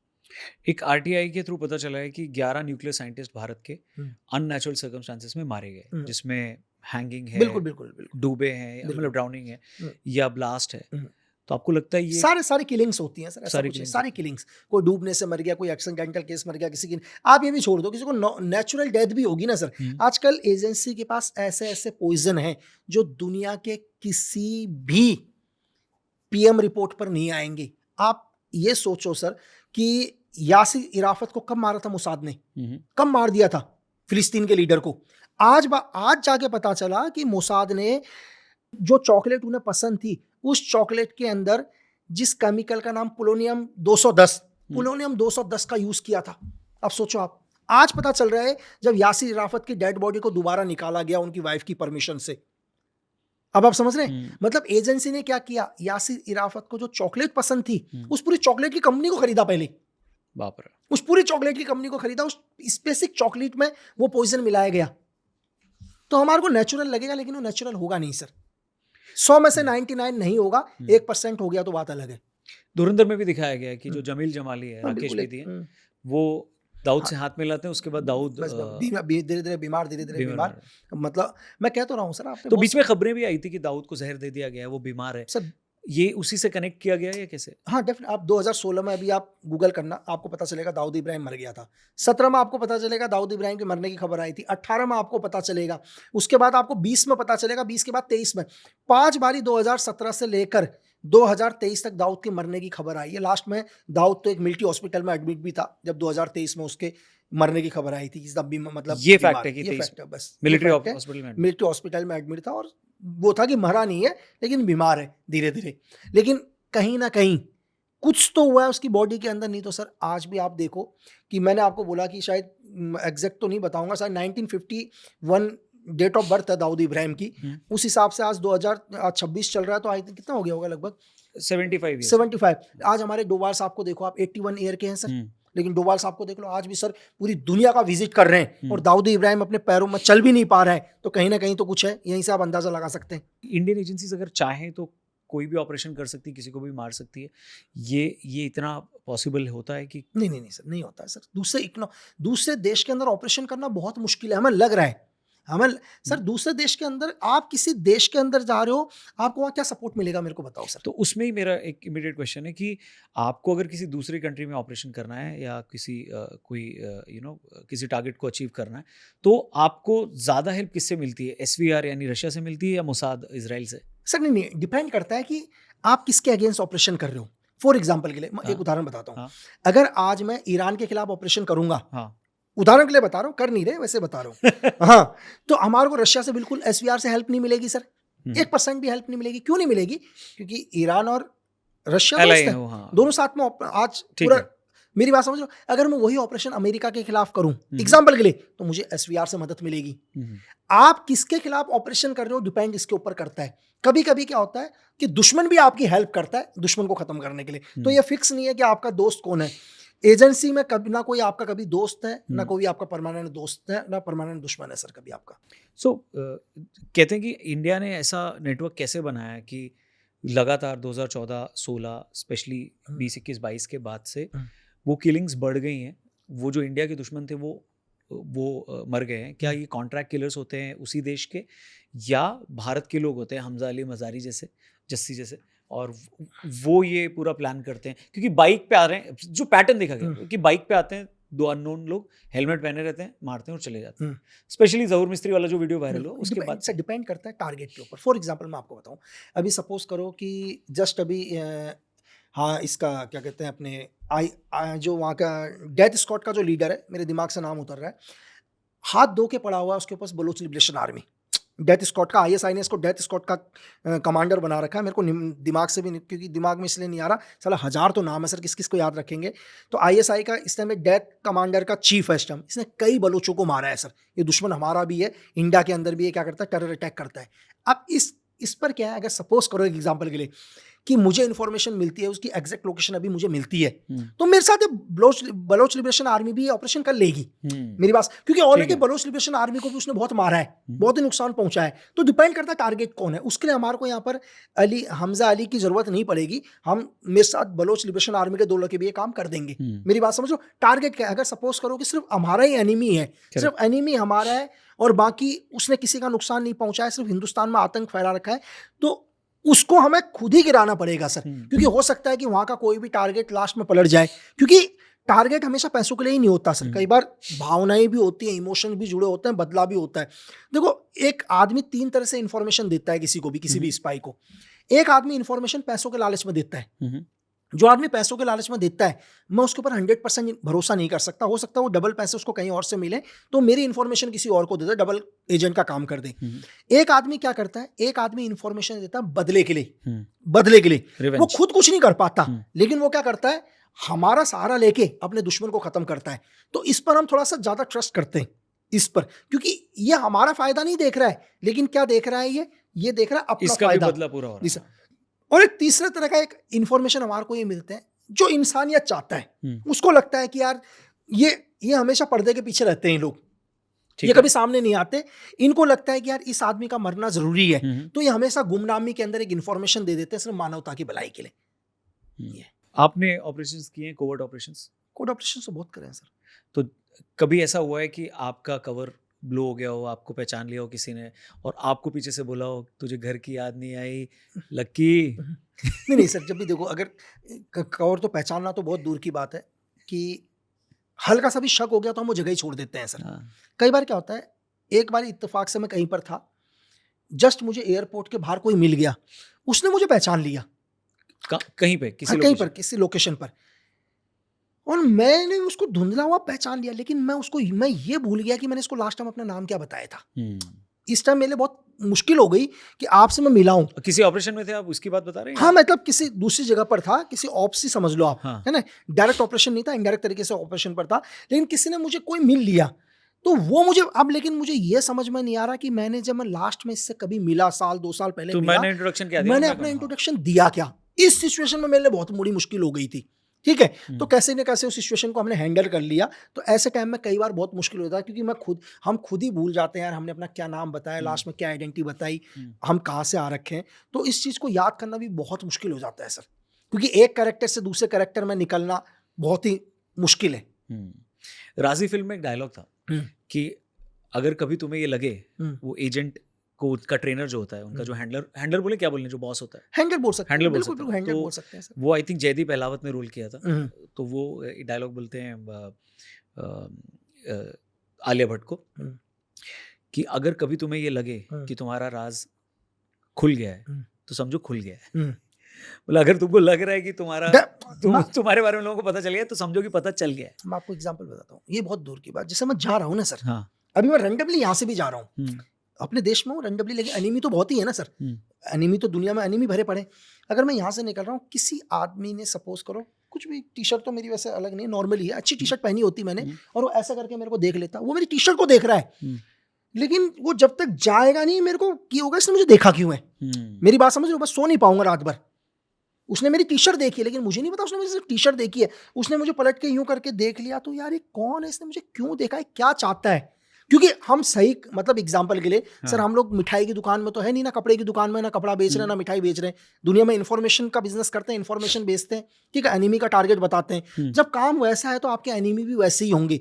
तो यहाँ पर अगर आपको किसी ने 2 बारी भी देख लिया ना तो आप 2 दिन तक सो ही नहीं पाओगे सर। एक दूसरी चीज कि अभी ये कप यहाँ पर है, ये कप अभी आपका ऐसा रखा हुआ है, ये नॉर्मली लोगों को दिखेगा ये कप मैंने ऐसा रखा हुआ है, लेकिन नहीं, ये मुझे पता है कि इस कप को इस टेबल के एंड से कितने सेंटीमीटर की दूरी में है, यहाँ से कितने सेंटीमीटर की दूरी में है, इस टारगेट ये 3 में नाप के, ये मेरे माइंड पर है कि यहाँ से कम 8 सेंटीमीटर की दूरी में है, यहाँ से लगभग 50 सेंटीमीटर की दूरी में है, यहाँ से 4 सेंटीमीटर की।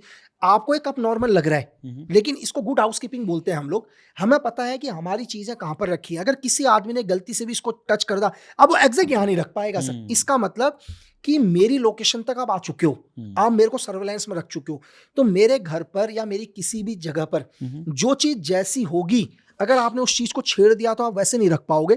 इसको हम बिना सीसीटीवी के भी अपने आप को सेफ रखते हैं सर। अच्छा, एजेंट्स का भी अलग अलग लेवल्स एंड कैटेगरीज होती हैं क्या, कि उनको ब्रीफिंग मिलती है कि ऑप्स के बाद किसी प्रोजेक्ट के बाद, किसी ऑपरेशन के बाद आपको क्या करना है, उसकी क्लैरिटी उनको दी जाती है? क्योंकि इस फिल्म में दिखाया गया है कि जस्सी आता है, अपनी फैमिली से नहीं मिलता, वापस चला जाता है। डेफिनेटली। तो क्या वो एजेंट फैमिली को कभी नहीं मिल सकता? सर देखो, आप किस फैमिली की बात करो, फैमिली है ही नहीं ना सर। फैमिली क्या है? वो एक काम का हिस्सा है, आप उसको फैमिली कैसे कह सकते हो? नहीं, उसी फैमिली की वजह से वो ऑपरेशन में गया था, वो हमजा बना था। अच्छा, यहाँ की फैमिली की बात कर रहे हैं? हाँ, यहाँ की फैमिली। मैं पाकिस्तान फैमिली की बात हाँ, नहीं, बाकी मैं नहीं, यहाँ जब वापस आता है तो अपने घर नहीं जाता, वापस चला जाता है। हाँ सर, देखो सर, सिर्फ ऑर्डर्स को फॉलो कर रहे हैं ना सर, यहाँ सिर्फ ऑर्डर्स चलते हैं। आपको मैं एक छोटा सा उदाहरण बताता हूँ सर, आपको समझ में आएगा कि आपने अभी आप न्यूज़ खोल कर देखो सर, दुनिया की सबसे बड़ी चीज क्या होती है पता है सर? सबसे बड़ी चीज होती है ऑर्डर्स को फॉलो करना। आज आप देख लो, अमेरिकन आर्मी पूरी की पूरी कदम ताल से चल रही है सर। आपने हजारों की अमेरिकन आर्मी देख रहे हैं, इनमें से बहुत सारे होंगे जो वापस नहीं आएंगे। इनको भी पता है कि हम जा रहे हैं तो वॉर में हम वापस नहीं आएंगे, फिर भी जा रहे हैं। इसको ऑर्डर्स बोलते हैं सर। ऐसा नहीं है कि वो एक $2000 के लिए मरने के लिए जा रहे हैं, भाई उनकी ट्रेनिंग ही ऐसी है। देखो, उनके बच्चे उन्हें दूर से बाय कर रहे हैं, लेकिन आपने ध्यान से देखा उनकी वाइफ खड़ी है दूर से, उनकी वाइफ भी उन्हें बाय कर रही है, लेकिन वो लाइन तोड़कर अपनी वाइफ से मिलने नहीं आ रहे हैं सर। इसी को ऑर्डर्स बोलते हैं। जबकि उनकी वाइफ महज उनसे 10 कदम दूरी पर होगी, उनकी वाइफ वहां से हाथ हिला रही है और वो यूं करके देखते हुए जा रहे हैं सबके सब लाइन। इसको ऑर्डर्स बोलते हैं सर। जस्सी को ऑर्डर था कि भाई ऑर्डर्स, सिर्फ ऑर्डर्स फॉलो करेगा। ऑपरेशन हो भी जाएगा तो भी फैमिली से नहीं मिल सकते, तो नहीं मिल सकते। ऑर्डर्स जितना है उतने ऑर्डर्स। मैं आपको एक उदाहरण बताता हूँ सर कि सावधान और विश्राम 2 ही चीज होती है। सावधान, विश्राम। एक सिविलियन के लिए मुझे नहीं पता कि कितना इंपॉर्टेंट है, लेकिन दुनिया की कोई भी एजेंसी, दुनिया की कोई भी मिलिट्री, उसके लिए कितना इंपॉर्टेंट है पता है सर? अगर आपके सुपीरियर ने, आपके सीनियर ने आपको बोल दिया सावधान, आंधी आ जाए, तूफान आ जाए, ओले गिर जाए, यहां तक कि आपका बगल वाला बंदा नीचे गिर जाएगा, आप उसको उठाओगे नहीं सर, उसके लिए दूसरे हैं। सावधान तो सावधान। यहां तक कि कहते हैं कि दुनिया में कि कोई थी जिसने विश्वामित्रा की तपस्या भंग करी थी, क्या था? मेनका थी, क्या थी? मेनका। अगर आप सावधान में हो ना सर, अगर सावधान की पोजीशन में मेनका आपके बगल से गुजरी है तो आप अपनी गर्दन नहीं मोड़ सकते सर। वो डिसिप्लिन होता है सर मिलिट्री का कि मेनका जा रही है वहां, तो विश्वामित्र की तपस्या भंग कर दी थी, क्योंकि विश्वामित्र एक सिविलियन थे सर, चाहे बाबा थे, भगवान थे, जो भी XYZ। ये फौज है तो फौज का बनाई वही है सर, ऑर्डर्स बने हैं सर, यहाँ ऑर्डर्स चलता है सर। आपको एक चीज और बताता हूँ, छोटा सा उदाहरण। क्या होता है, एजेंसी में भी एग्जाम्पल के लिए हमारे सीनियर बोलते थे कि सामने देख सावधान। हम सावधान हो गए, बोला सामने 200 मीटर या 100 मीटर, हमने कहा सर 100। बोला सामने 100 मीटर पेड़, हमने कहा सर दिखा इतने डिग्री पर। एक एग्जांपल के लिए हमारे सिविल की लैंग्वेज में बताता हूँ, सीनियर ने बोला सामने देख 100 मीटर एक हरे कलर का पेड़ दिखा, हाँ। बोला दौड़ कर जाओ और पेड़ को धक्का मार के गिरा दे। अरे सर, उस पेड़ को तो हाथी भी नहीं गिरा पाएगा, इतना बड़ा पेड़। लेकिन हमारा काम क्या होता है सर? सीनियर ने बोला, हम बोलते हैं सर, दौड़ते हैं और जाके उस पेड़ को धक्का मारते हैं। अब कोई बाहर वाला देखेगा तो वो पागल समझेगा, कहेगा पागल आदमी है यार, ये पेड़ तो साला हाथी भी तोड़ेगा तब भी नहीं तोड़ पाएगा। नहीं, मेरे सीनियर ने मुझे बोला कि सामने 100 मीटर जा और पेड़ को धक्का मार के। मेरा काम है ऑर्डर्स को फॉलो करना, गिरना ना गिरना अलग बात है, मैं अपना काम कर रहा हूं। तो मेरे सीनियर को ये समझ में आ गया कि मैं ऑर्डर्स को फॉलो कर रहा हूं। बोला ठीक है, पीछे मुड़, तेज आ जा। मुझे पता है काम नहीं हो सकता, मेरा काम ये नहीं है कि सर ये काम नहीं होगा, मैं कोशिश करूंगा, होगा नहीं होगा वो अलग बात है। बस एक एजेंट का सबसे डेंजरस मोमेंट क्या होता है उसके ऑपरेशन में या उसकी लाइफ में? कवर ब्लो हो जाना सबसे बड़ा डेंजरस होता है या क्या होता है, मतलब वो? देखो सर, एक दुनिया के किसी भी स्पाई के लिए हाँ। जो सबसे मुश्किल वक्त है, हाँ। अगर उसको शक हो गया, हम्म, शक एग्जाम्पल के लिए कि शक को मैं कैसे समझाऊं, अगर मैं किसी भी ऑपरेशन में जा रहा हूं, अगर मुझे ये शक हो गया, मतलब शक मिसअंडरस्टैंडिंग है, मैंने अपने दिमाग में ये वहम पाल लिया कि यार ये काम नहीं हो पाएगा, पहली चीज ये मतलब मैं इस काम को नहीं कर पाऊंगा या नहीं होगा, अगर ये सवाल आपके दिमाग में आ गया तो आप कभी वो काम कर ही नहीं पाओगे। अगर आपने उस काम का रिजल्ट पहले दिमाग में सोच लिया, आप कभी वो काम नहीं कर पाओगे। ओके। जिस दिन आपने, जैसे लोग बोलते हैं ना कि तो सिर्फ प्रोसेस फॉलो कर। अगर मुझे ये, मैं अगर सिर्फ एक उदाहरण, हाँ। मुझे बोलते हैं कि लक्की बिस्ट कल तू बॉर्डर पार जाएगा, हाँ। बॉर्डर पार करने के बाद एक आदमी तुझे मिलेगा, हाँ। वो आदमी तुझे बाइक में लेके जाएगा, बाइक में ले जाने के बाद टारगेट किल करना है।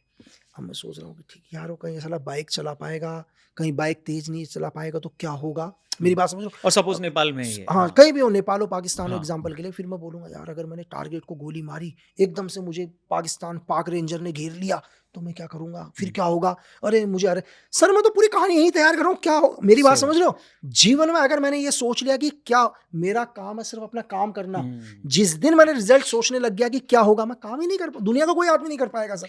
तो एक एजेंट जो फील्ड में है, तो क्या उसको इतनी अथॉरिटी होती है कि वो खुद डिसाइड करे कि अब मैं इस ऑपरेशन में नहीं रहूंगा, वापस आना है, मैं वापस आ रहा हूँ? नहीं सर, ऑपरेशन से तो विड्रॉल कर ही नहीं सकते सर आप। ऑपरेशन थोड़ा ना विड्रॉल करोगे सर, दुनिया का कौन सा एजेंट होगा जो ऑपरेशन से विड्रॉल करेगा सर?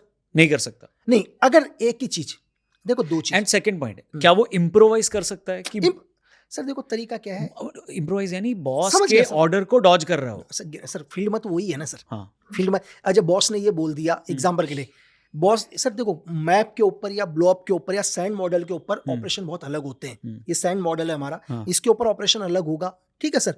एक मैप के ऊपर ऑपरेशन अलग होगा, ग्राउंड के हालात बहुत अलग होंगे। अभी सपोज करो, एक एग्जांपल के लिए बॉस ने बोला कि लक्की तुम एक काम करोगे, 100 मीटर दूर से टारगेट को किल करोगे। मैंने कहा ठीक है सर, 100 मीटर दूर से मैं पोजीशन इधर पर लूंगा और टारगेट किल करूंगा। मैं गया, मौसम चेंज हो गया सर, धुंध आ गई, कुछ भी हुआ, भीड़, मेरे बॉस को तो नहीं पता था ना भीड़ आएगी वहां पर, ऐसा तो नहीं है कि सडनली भीड़ आएगी, मौसम कुछ भी होगा। अब लेकिन क्या मेरे को टारगेट 100 मीटर दूर से नहीं दिख रहा, तो मैं ये थोड़ी ना बोलूंगा कि मेरे बॉस ने बोला मैं 100 मीटर से ही मारूंगा। मैं अपनी पोजीशन चेंज करूंगा, मेरा काम है टारगेट को गिरना। वहां पर कोई भी चीज को इम्प्रोवाइज मैं कर सकता हूं, बस उस इम्प्रोवाइज की वजह से हमारे देश के डिप्लोमेट रिलेशन खराब नहीं होने चाहिए सर। ठीक, बस ये चीज ध्यान रखा, हमारा खुद का चाहे मैं रहूं ना रहूं, लेकिन मेरी वजह से भारत और उस देश के डिप्लोमेट रिलेशन खराब नहीं होने चाहिए। एजेंसी अपने एजेंट को फॉरेन टेरिटरी में किसी ऑपरेशन को भेजती है और फिर वापस से इंस्ट्रक्शन देती है कि इसको अब मत करो, बैक ऑफ, अबॉर्ट मिशन।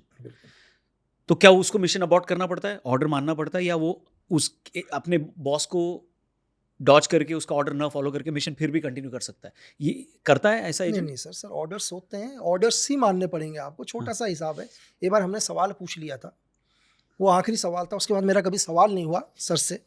तो मेरे सर में एक बारी एक ही चीज़ को हमको 3 बारी अलग अलग चीज़ें करवा दी। पहले बोला कि ठीक है हम लोग एक ऑप्स के लिए निकलेंगे, आप रेडी हो जाओ। भाई हम रेडी हो रखे, 2 घंटे 3 घंटे 4 घंटे हो गए, तो बोला ठीक है अभी रेस्ट करो, आपको दोबारा बुलाया जाएगा। हम रेस्ट करें, आप अब रेस्ट में कैसे सोएगा आदमी, जूते ही पहन के सोए हम तो, कभी बुला ले तो जूते पहने, अभी बुलाएगा तो बुलाया ही नहीं, है ना। तो फिर आराम से सब नॉर्मली फ्री हुए, फिर वापस आ गया, बोला रेडी हो जाओ करके, बिल्कुल रेडी। फिर रेडी हुए, फिर 2-3 घंटे फिर बैठे रहे, फिर ऑप्स नहीं हुआ, ठीक है। फिर बातचीत चल रही है, हमें लग रहा है कि सीनियर लोग भी परेशान है, चीज़ें लग रही है, हम 4-5 लोग बैठे हुए बिल्कुल, अब होगा, जूते में वहीं बाहर सीमेंट में वैसे ही सो रहे कि इसके बाद निकलने एक हेप्टर आएगा, हेप्टर आपको लेकर जाएगा, हेप्टर एक जगह ड्रॉप कर देगा। तो सब चीज़ वहाँ, एयरफोर्स का हेप्टर भी खड़ा है, हेलीकॉप्टर मतलब हेप्टर बोलते हैं हम लोग उसको, हेलीकॉप्टर भी वहाँ खड़ा हुआ है। तो भाई कुछ नहीं हुआ उसके बाद भी। सेकेंड चीज़ हो गया, तो इरिटेट होकर हमने लास्ट, हाँ फिर तीसरे दिन जब हमने देखा कि वो हेलीकॉप्टर वापस चले गए, हमको लेके नहीं गए, वापस चले गए, तो फिर हमको भी बोला ठीक है ओके रिलैक्स कर दो। तो जब तो मैंने कहा सर, बोला हाँ, तो मैंने कहा सर ये 2 दिन से बैठ रखे हैं, है ना, जब नहीं करना था तो कल ही मना कर देते, तो मेरे सीनियर मुझे यूँ करके देखे, तो पता क्या बोले, उन्होंने एक वर्ड बोली वो आज तक मेरे दिमाग में, बोला देख, बोला लक्की दिमाग लगाने का काम दिल्ली वालों का है, हमारा काम है सिर्फ ऑर्डर्स को फॉलो करना। बस वही दिन था, इसका बात था। मतलब जो लोग सोचेंगे, जो दिमाग लगाएंगे, वो दिल्ली में बैठे हुए हैं। आप लोगों का काम है सिर्फ आप ऑर्डर्स को फॉलो करो।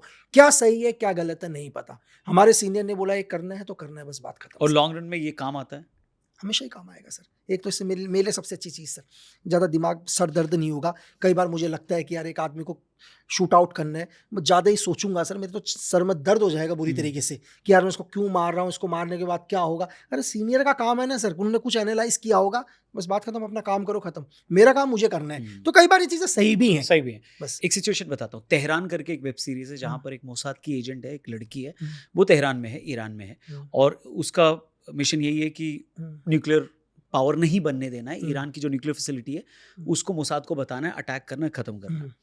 उस मिशन में जब वो होती है तो उसको एक जनरल मिलता है, उसकी IRGC का बड़ा अफसर, सबसे बड़ा अफसर मिलता है उसको, और उसका टारगेट होता है कि मैं उसको मारूंगी। मोसाद को बताती है, मोसाद बोलता है ठीक है भाई ट्राई कर ले, क्योंकि मोसाद उससे पहले उसको एक बार बोल चुका होता है कि बैक ऑफ, मतलब ऑपरेशन अबॉर्ट कर, तू वापस आ जा, तू अब इमोशनली ड्रिवन एजेंट हो गई है, क्योंकि वहां उसको किसी से प्यार हो जाता है, तो प्यार में वो बंदा मर जाता है, उसको मोसाद नहीं मारा होता है। तो इसको लगता है कि नहीं, अब मैं, मेरे जीवन में अब कुछ बचा नहीं है, तो अब मैं मिशन करके ही आऊंगी। तो मोसाद उसको मना करता है, लेकिन फिर भी वो जिद में मानती नहीं है। तो मोसाद बोलता है ठीक है, जनरल को मारना है मार दे, मारने के बाद आ जाना। लेकिन उस मिशन में जब वो आगे बढ़ती है तो जनरल का बेटा मर जाता है, जनरल नहीं मरता, और फिर पूरा राजकीय शोक हो जाता है वहां पे, वो टूट जाता है जनरल। और ये तो मोसाद उसको फिर बोलता है कि आप बिल्कुल मत मारना, क्योंकि अगर अब उसके बेटे का जनाजा भी नहीं उठाया, अगर अब तूने मारा तो डिप्लोमेटिक रिलेशन बहुत खराब हो जाएगा, मत कर, मिशन अबॉर्ट कर, वापस आ जा। वो बोलती इससे बेस्ट तो चांस होगा ही नहीं, IRGC का हेड है, उसको मार दूंगी, जस्ट इमेजिन कितना ईरान तो हिल जाएगा। वो नहीं मानती है, जनरल को मार देती है। उसके अगेंस्ट में एक ऑर्डर आ जाता है, मोसाद बोलता है इसको निपटा दो, जबकि वो इजराइल के सबसे बड़े दुश्मन को मार चुकी है। हाँ, लेकिन डिप्लोमेट सर, मैंने आपसे भी बोला था पहले कि हमारी वजह से डिप्लोमेट रिलेशन खराब नहीं होने चाहिए सर। आप कुछ भी करो बट डिप्लोमेट रिलेशन खराब नहीं होने चाहिए। बट ये फिल्म ही लगता है ना, ये लेकिन रियल है सर। नहीं, मैंने आपसे अभी नहीं, बट ये जो सिनेरियो है ये फिल्मी ही लगता है आपको, या मोसाद मतलब एजेंट इतना अनप्रोफेशनल हो सकता है कि प्यार भी हो जा रहा है? नहीं सर, वो चीज नहीं होता। मैंने आपसे थोड़ी देर पहले कहा कोई प्यार नहीं, कोई प्यार मोहब्बत कुछ नहीं सर, ओनली ऑर्डर्स फॉलो। तो ये फिक्शन ही ओवरऑल? ये फिक्शन है। एक कहानी आपको छोटा सा बताता हूँ। आई थिंक 2009 की बात है, 2009, आज से कितने साल हो गए, लगभग 17 साल होने वाले। हमारे को एक टारगेट दिया था, म्यांमार की एक जगह है नॉर्थ ईस्ट में, एक बहुत सारे इंसर्जेंट ग्रुप हैं, उसमें से मैं क्या रिवील करूँ। एक इंसर्जेंट ग्रुप के एक लड़के से एरिया कमांडर बोलते हैं। एरिया कमांडर जैसे क्या होता है कि जितने भी इंसर्जेंट ग्रुप होते हैं, जैसे एरिया बटा होता है, एरिया कमांडर, टेररिस्ट का एरिया होता है, उसको एरिया कमांडर बोलते हैं जैसे, ठीक है। तो उसको शूट आउट करना था, लेकिन शूट आउट करने से पहले क्या था, उससे कुछ इन्फॉर्मेशन लेनी थी और दोस्ती करनी थी। तो इस पूरे प्रोसीजर में लगभग 30-35 दिन लगे, उससे अच्छी दोस्ती भी हुई हमारी। अब हम सिर्फ वेट कर रहे थे कि जब उसको ऑर्डर्स आएंगे इसको शूट आउट करेंगे। वो हमारा अच्छा दोस्त था, बैठते भी थे साथ में, चीज़ें है ना, बैठते भी थे साथ में, खाना भी खाते थे, चीज़ें सब कुछ, सिर्फ ऑर्डर्स का वेट कर रहे थे कि जैसे ऑर्डर्स आएगा, हम रेडी थे कि जैसे ऑर्डर आएगा निकालेंगे, शूट आउट करके निकल जाएंगे। ठीक है, ऑर्डर्स नहीं आए सर। आज भी हम दोस्त ही हैं। बाप रे। तो आज भी दोस्त है, शूट आउट का ऑर्डर नहीं आया उस टाइम। अब मेरी बात समझ रहे हो? तो मार देते तो दोस्त नहीं रहते? दोस्त नहीं रहते सर, आज भी दोस्त ना दोस्त रहता ना दोस्त। कभी जीवन में उससे पता भी नहीं होगा किसी को कि उसी को मारने के लिए हम आए थे। 40 दिन साथ में बिल्कुल बढ़िया तरीके से रहे, हर 30 दिन मिलते थे, सिर्फ ऑर्डर्स का वेट होता था कि ऑर्डर्स आएंगे, एक सिग्नल आएगा इस तरह का, उस टाइम शूट आउट करना है। आज भी नहीं, आज भी दोस्त ही है सर। तो बस ऑर्डर्स को फॉलो ऑनली, कोई माइंड नहीं लगाना, माइंड लगाने वाले दिल्ली में है सर। एक बंदा पकड़ा गया है 6 यूक्रेन के नागरिकों के साथ, दिल्ली में ही पकड़ा गया है, और क्या नाम है? मैथ्यू वैंडेक। क्या है बंदा, ये क्या ऑपरेशन था, कैसे पकड़े गए लोग? सर देखो, एक्चुअली एक कहानी बताता हूँ जो दुनिया को पता है, जो हर मीडिया पर है। मीडिया पर क्या है कि 6 लोग, मतलब शायद 7 है टोटल, यूक्रेन को मिला के 6 यूक्रेन और इसको मिला के, मैंड्यू को मिला के 7 है। ये हिंदुस्तान आते हैं अलग अलग पार्ट्स में, एक साथ नहीं आते। आने के बाद ये लोग गुवाहाटी जाते हैं, गुवाहाटी जाने के बाद मणिपुर या मिजोरम जाने के बाद ये लोग म्यांमार जाते हैं। म्यांमार जाने के बाद वहाँ कुछ इंसर्जेंट ग्रुप से मिलते हैं, उनको ट्रेनिंग देते हैं, उनके साथ एक ड्रोन की डिलीवरी का सौदा करते हैं, वापस आते हैं। जैसे ही वापस आते हैं NIA ने उठा लेती है।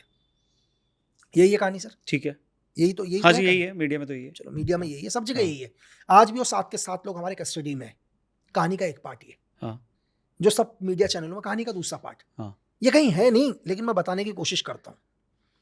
वॉर का माहौल चल रहा है पूरी दुनिया में। जैसी हिंदुस्तान की धरती में कोई विदेशी नागरिक आज के टाइम में एंटर हो रहा है, वो भी एक अमेरिकन और यूक्रेनियन, तो इसका मतलब हमारी RNW पूरी की पूरी क्या है? एक्टिव है, एक्टिव है। ठीक। लेकिन 7 आदमी इंडिया के अंदर एंटर करते हैं, आप इन्हें अरेस्ट तो कर ही नहीं सकते सर। कैसे करोगे? कैसे, किस बेस पर करोगे भाई? सही बात है। और दूसरा, वो दवाइयों जैसा नाम है उसका, मैंडू, क्या नाम है उसका? हाँ, वेंडेक। वेंडे। उसका पहले का रिकॉर्ड कि वो क्या है, स्टार्टिंग में मैंने प्राइवेट आर्मी बोला था, हाँ। एक प्राइवेट आर्मी का हिस्सा। प्राइवेट आर्मी मैंने आपको स्टार्टिंग में बता दिया था कि प्राइवेट आर्मी जिनके पास न्यूक्लियर नहीं है लेकिन सब कुछ है। इसके बाद वो प्राइवेट आर्मी के साथ पहले ही कई वॉर लड़ चुका है, ऑपरेशन लड़ चुका है। इसकी एक खुद की ड्रोन की कंपनी है यूक्रेन के अंदर, ये हमारी RNW को पता है। तो इसका मतलब सर्वेलेंस में है ना हमारे, लेकिन गवर्नमेंट कुछ नहीं करती। इसके बाद ये आदमी क्या करते हैं, ये लोग गुवाहाटी जाते हैं। गुवाहाटी जाने के बाद ये मणिपुर के अंदर एंटर होते हैं और मिजोरम के अंदर एंटर होते हैं। चाहती तो उसी टाइम NIA इन्हें अरेस्ट कर सकती थी, क्योंकि ILP लगा हुआ है। 4 राज्यों के अंदर ILP है, नागालैंड के अंदर, मिजोरम के अंदर, मणिपुर के अंदर और अरुणाचल प्रदेश के अंदर इनर लैंड परमिट है। लेकिन अगर इन्हें अरेस्ट करते हैं, ये क्या बोलते हैं? ये बोलते हैं सर हम तो टूरिस्ट हैं, हमें नहीं पता था कि यहाँ ILP लगता है, हमें क्या पता। एक एग्जांपल के लिए, अगर यार आप गाड़ी चला रहे हो, सपोज करो आपने हेलमेट नहीं पहना या हॉर्न बजा दिया कहीं पर, बोला कि यार ये नो साउंड जोन है, यहाँ हॉर्न नहीं बजा सकते, आप तो हमें नहीं पता सर, तो आपको फांसी तोड़ने लगा देंगे सर। तो ठीक है, कोई बात नहीं, जो भी आपका चालान होगा गवर्नमेंट चालान काट देगी। लेकिन नहीं, फिर भी इनको देखते हैं, इनको अरेस्ट नहीं किया जाता। ये बॉर्डर को क्रॉस करते हैं, बॉर्डर को क्रॉस करने के बाद वहाँ के रिबेल ग्रुप को ट्रेनिंग देते हैं। ट्रेनिंग देने के बाद जब ये इंडिया आते हैं तो हमारे ड्रोन से रिलेटेड ट्रेनिंग देते हैं, ड्रोन से और वैसे भी, एज ए ड्रोन भी और वैसे भी रिबेल बॉर्डर पर, यानी कि म्यांमार के अंदर। ठीक है। सब कुछ करने के बाद हमारे पास एक बहुत बड़ा एविडेंस है कि तुम जाके सारे लॉ तोड़ के हमारे देश के बॉर्डर को क्रॉस करके आतंकवादी संगठनों से मिलते हो और उनको ड्रोन की डिलीवरी देने वाले हो। अब तुम्हारे ऊपर चार्ज बना है। ऐसा नहीं है कि आते ही ये सर्वेलेंस में नहीं थे, आते ही भी ये सर्वेलेंस में होंगे, लेकिन सही एविडेंस के साथ इनको उठाना वो सबसे बड़ी कामयाबी सर। ये है कहानी। और दूसरी चीज, ये लोग ड्रोन भी लेकर आते तो ऐसा नहीं है ड्रोन लेके आते, ये पार्ट्स में लेके आते, आपको पता ही नहीं चलता सर। असेंबल करके लाते हैं, ऐसा नहीं होता डिलीवरी की ऐसे ला जाएं। अगर आप मुझसे आज आप बोलो कि यार, कोई भी किसी भी एजेंट से बोलो कि यार मुझे एक बॉम्ब चाहिए, आपके पास बॉम्ब ऐसे लेकर आएंगे एग्जांपल के लिए कि 1000 जगह चेकिंग हो जाए, कोई उस बॉम्ब को पहचानेगा ही नहीं। कैसे पहचानेगा? मैं पूरा असेंबल करके लाऊंगा ना सर, आपको पता ही नहीं चलेगा, सब चीज खोल के लाऊंगा। तो ये लोग वैसे ही करते हैं। और अभी सबके सब कस्टडी में, NIA की कस्टडी में पूछताछ चल रही है सर। तो ये जो होटल वगैरह में चेकिंग होती है कि आप जाते हो तो आपका गाड़ी खोला जाता है सर, वो तो एक नहीं, वो ड्रिल है ताकि मालिक लोग देखें कि सीधे चल रही है। पर आप एक एजेंट रहे हो, आपको नहीं लगता कि उनको ये बोलो कि भाई ये क्या कर रहे हो? एक छोटी तो मैंने जैसे एक को बोल दिया और फिर बाद में वहाँ पे थोड़ा सा फॉल्स अलार्म हो गया। उसने गाड़ी उठाई, देखी, डिक्की खोली, देखी, मैंने बोला बम तो यहाँ रखा हुआ है। तो मतलब तू वहाँ क्या देख रहा है? अगर मुझे करना भी होगा तो मैं यहाँ रखूंगा। हम लोग गाड़ी कैसे चेक करते हैं सर, हाँ, आपको अपना बताता हूँ। गाड़ी आती है वहाँ पर, हाँ, गाड़ी आने के बाद बोलते हैं गाड़ी स्टार्ट कर दे। स्टार्ट करने के बाद घड़ी में टाइम देखते हैं, 30 से 40 मिनट तक गाड़ी को चालू रखते हैं हम लोग। क्यों रखते हैं? ताकि अगर गाड़ी में कोई भी हीट सेंसर लगा हो तो गाड़ी धमाका हो जानी चाहिए। एक बैटरी को जितना करंट चाहिए, जितनी एनर्जी चाहिए, मुझे पता है कि गाड़ी उतनी गर्म हो चुकी है। अब मैं समझ जाऊंगा हीट सेंसर नहीं होगा, मैं ड्राइवर को बोलूंगा गाड़ी को पूरा चेक करने के बाद बता रहा हूं मैं, ये गाड़ी को पूरा चेक करने के बाद, फिजिकली पूरी गाड़ी को चेक करने के बाद मैं सब कुछ, गाड़ी की सीट हीट एवरीथिंग सब कुछ चेक कर सका हूं। अब उसको बोलूंगा एक काम कर, गाड़ी को स्पीड से चला और ब्रेक लगा। वो गाड़ी को स्पीड से जगह ब्रेक मार, ताकि कहीं ब्रेक सेंसर के साथ अगर तूने एक्सप्लोजिव लगाया होगा तो मुझे पता चल जाएगा। ठीक है, बात समझ रहे सर? तो गाड़ी को चेक, एक गाड़ी को चेक करने में 1 से 1.5 घंटा लगता है। एक गाड़ी को चेक करने में, गाड़ी को आगे पीछे चला के, स्पीड से चला के, ब्रेक लगवा के, हॉर्न बजा के, पूरा उसका जितने भी अंदर आपके गाने आने चलते हैं, सीडी सब चला के देखिए किसी के साथ सेंसर अटैच तो नहीं है। तो एक फॉर्मेलिटीज है सर जो हो रही है चीजें। तो इसमें आपको नहीं लगता गवर्नमेंट को, एजेंसीज को रूल बनाना चाहिए? क्योंकि बड़े बड़े होटल्स में, इवेंट्स में पॉसिबल ही नहीं है सर जी। तो फिर वल्नरेबल है, फिर तो रिस्क है। हाँ सर, कैसे करोगे आप? 1.5 घंटे गाड़ी को कैसे दे दोगे टाइम सर? एक एक 1.5 घंटा कैसे दोगे टाइम? मैं आपसे ये पूछ रहा हूँ क्योंकि सर। फिर ये डिस्कशन तब होगा जब अगर कुछ हो गया तो। कुछ होगा। अच्छा, मैं आपसे एक चीज पूछ रहा हूँ सर, गाड़ी है, कल मैं हम्म, आपकी गाड़ी होगी आपके पास, हम्म, मैं बोलूंगा गाड़ी की छत निकालो इसकी पूरी की पूरी, और आप तो मेरे ऊपर चढ़ जाओगे सर। सही बात। कैसा पागल आदमी यार मेरी गाड़ी की छत निकाल रहा है, क्योंकि मैं बोलूंगा आपने तो सीट एक्सप्लोसिव लगा रखा होगा पूरा का पूरा। हम्म, आजकल तो एक्सप्लोसिव बिल्कुल कपड़े की जैसे आ जाएगा ना, तो फिर कैसे चीजें करेंगे सर? इसलिए इंटेलिजेंस सर, इसलिए इन्फॉर्मेशन, तभी इन्फॉर्मेशन मिलता है, इनपुट मिलता है कि यार इस गाड़ी के अंदर कुछ होता है तो हम फिजिकली उसको चेक करते हैं। तो बहुत चीजें क्या होता है सर, इसलिए कहते हैं कि दुनिया की सबसे बड़ी चीज होती है इन्फॉर्मेशन। पब्लिक पागल हो जाएगी सर। मैं आज आप कह रहा हूँ रास्ते के अंदर, दिल्ली के अंदर आप गाड़ियों को चेक कर दो, आधे घंटे लोग गालियां देना शुरू कर देंगे गवर्नमेंट को, ऊपर फोन कर ऊपर देंगे, फोन कर देंगे आपका लोगों के ट्रांसफर करा साथ, देंगे। बस ट्रांसफर करा देंगे सर। तो फिर यही है। आपकी बुक्स के बारे में बताइए ना हमारे व्यूअर्स को कि आपकी बुक्स में क्या क्या स्टोरीज हैं, क्या क्या ऑपरेशंस के बारे में बात हुआ है, कौन से। एक्चुअली अपनी जो अभी जो बुक आई है मेरी, हाँ। एस हुसैन जैदी सर ने लिखा है इन दोनों बुक को। तो पहली बुक रॉ हिटमैन 2:1 है। इसके अंदर मेरी 16 साल 3 महीने से इजराइल जाने से लेकर नॉर्थ ईस्ट के अंदर, इजराइल के अंदर पूरी ट्रेनिंग, वहाँ से आने के बाद कैसे मैं जेल गया, जेलों में कैसे 11 जेलों के अंदर मेरा ट्रांसफ़र हुआ, उसके बाद मैं बाहर आता हूँ, बाहर आने तक की ये पहली बुक है फर्स्ट। मतलब 16 साल से लेकर पूरा इजराइल की ट्रेनिंग से लेकर, नॉर्थ ईस्ट के अंदर आने से लेकर, एनएसजी ज्वाइन करने से लेकर, एक दोहरा हत्याकांड होने से लेकर, जेल जाना, जेल के अंदर 11 जेलें घूमना, 11 जेलें घूमने के बाद बेल में जैसे ही बाहर निकलना, फर्स्ट बुक खत्म। और दूसरी बुक में क्या है? हाँ। सर सेकंड बुक के अंदर क्या है, अलग अलग ऑपरेशंस हैं। हाँ। जैसे पहली बुक में मैंने आपको एक जर्नी बताया कि कैसे एक सीक्रेट सर्विस ज्वाइन किया, कैसे ट्रेनिंग किया, ट्रेनिंग करने के बाद कैसे एक केस के अंदर अंदर गए, 11 जेलें ट्रांसफ़र होके आए, बेल हुई, पहली बुक खत्म। लेकिन उसके अंदर पूरा बहुत थ्रिलर आपको दिखाई देगा। लेकिन सेकंड बुक के अंदर अलग अलग ऑपरेशन, जैसे एक ऑपरेशन की मैं आपको बताऊं, ऑपरेशन हॉट परस्यूट नहीं सर, थोड़ा बोलने में मेरे को दिक्कत है। ये अपने ऑपरेशन सनराइज के टाइम 2015 के अंदर क्या हुआ था, हमारे 18 जवान शहीद हुए थे डोगरा रेजिमेंट के। लेकिन इनको खत्म करने के लिए इन पर जो अटैक हुआ था, वो 6-8 इंसर्जेंट ग्रुप मिलकर एक ग्रुप बना था जिसका नाम था यूएनएलएफ साउथ ईस्ट एशिया। तो इस ग्रुप के अंदर ये एक ही अमरेला के अंदर आ गए थे। इन्होंने एक 6 डोगरा रेजिमेंट के ऊपर एक अटैक किया, हमारे 18 जवान शहीद हुए, और ये हिंदुस्तान का पहला सर्जिकल स्ट्राइक था जो हमने म्यांमार में जाकर किया। लेकिन सबसे बड़ी चीज़ थी कि इस अमरेला को कैसे ब्रेक किया। एक आपको इसमें एक चैप्टर मिलेगा आपको 16 वाला, म्यांमार वाला आप कह रहे हैं? हाँ 16 वाला, जो ऑपरेशन 16 2015 के अंदर, नहीं 2015 में ऑपरेशन हुआ था। अच्छा। क्योंकि 2015 में डोगरा रेजिमेंट के 18 जवान शहीद हुए थे डिस्ट्रिक्ट चंडेल मणिपुर में। तो इस पर और आई थिंक यहीं से वो उड़ी वाली स्टोरी शुरू हुई थी, यहीं से स्टार्टिंग फिल्म की ना? वो हाँ। अपना पहला ऑपरेशन है सर। ठीक है। तो एक क्वेश्चन, मैं सॉरी इंटरप्ट कर रहा हूँ, अगर आपकी बुक में ये सारे ऑपरेशंस के बारे में बताया है, तो इसकी परमिशन है आपको, आप बोल सकते हैं? सर बिना परमिशन के बिल्कुल, इस बुक के, दुनिया में कोई भी बुक है सर, नॉन फिक्शन बुक कोई भी होती है उसकी एनओसी होती है। इस बुक को जो पब्लिश किया पैरामाउंट ने किया है, यूएस कंपनी ने टाइटैनिक बनाई है। हर चीज के एविडेंस और एनओसी के बाद ही बुक पब्लिश होती है। तो इसमें अपनी एजेंसीज को और गवर्नमेंट को कोई इशू नहीं है? सर पब्लिश ही नहीं होती बुक, कोई भी इशू होती तो ठीक, बुक ही पब्लिश नहीं होती ना सर, चीज़ें। और उसमें सेकंड एक ऑप्स है जिसमें क्या है, मैं आपको बताऊं कि 2008-9 के आसपास में एक टेररिज्म, नॉर्थ ईस्ट का एक बहुत टेररिज्म ग्रुप है, NSCN-K, national conscious of Naga council Khaplang Baba. Is the very, आप गूगल करोगे तो दिखेगा।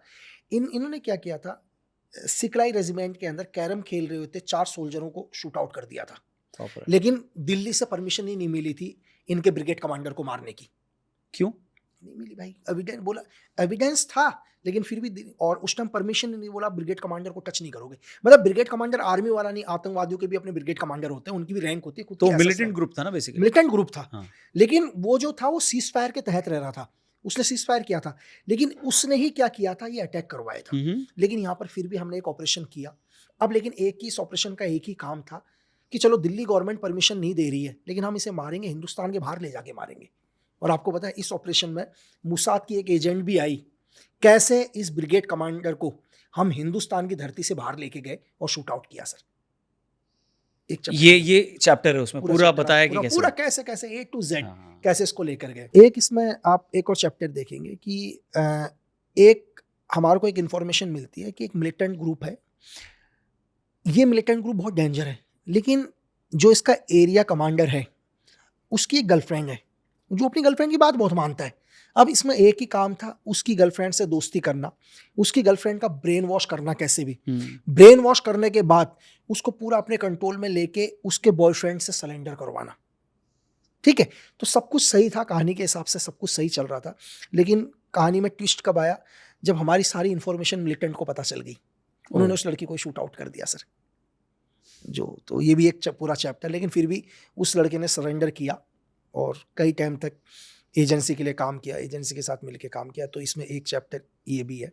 तो इस आपका फेवरेट चैप्टर कौन सा है? आपने बताया हुआ, अभी बताएंगे आप? जो मेरा फेवरेट चैप्टर है सर, ये है अपना, जो हम स्टार्टिंग में भी बात कर चुके हैं, नेपाल वाला, कुलभूषण जाधव वाला जो चैप्टर, कर्नल हबीब को जो उठा लिया वो चैप्टर। किसने उठाया?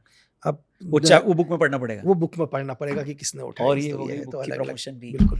तो प्लीज आप खरीदिए, मजा आएगा इस बुक को पढ़ने में। और फुल परमिशन लेके बुक छापी गई है, लिंक उसका डिस्क्रिप्शन में भी दिया है। और बिल्कुल पढ़ने का मन हो गया। बिल्कुल बिना परमिशन के बुक पब्लिश ही नहीं होती दुनिया में। नॉन फिक्शन बुक तो पब्लिश ही नहीं होती। नरावने साहब की भी कहाँ पब्लिश नहीं हुई, गवर्नमेंट पब्लिश ही नहीं होने दी सर। और मेरे बुक के पीछे तो मतलब मेरे बुक में तो बहुत पावरफुल लोगों के नाम है, आप सोच भी नहीं सकते। ऐसा ही हिंदुस्तान का कोई बड़ा आदमी होगा उस बुक में जिसका नाम मेंशन नहीं होगा सर बुक के अंदर। रॉ की इतनी बात की, एजेंसी की इतनी बात की, उसमें एंट्री कैसे मिलती है सर? हमारी देखो RNW की सबसे अच्छी बात पता है क्या है? दुनिया की सबसे सीक्रेट एजेंसी। पूछो क्यों? आप दुनिया में इकलौती एजेंसी ऐसे देखोगे जिसकी अपनी कोई वेबसाइट नहीं है सर, जिसका कोई लोगो नहीं है अपना, कोई लोगो भी नहीं। जो आप लोगो देखते हैं लोगो है, आप इसको रिसर्च एंड एनालाइज विंग का लोगो नहीं मान सकते। दूसरी चीज, आपको रिसर्च एंड एनालाइज विंग भी कहीं लिखा हुआ नहीं दिखेगा। चाहे कहीं संसद भवन की किसी फाइल में आपको नजर आए, कभी आपको हमेशा कैबिनेट सेक्रेटरी ही नजर आएगा।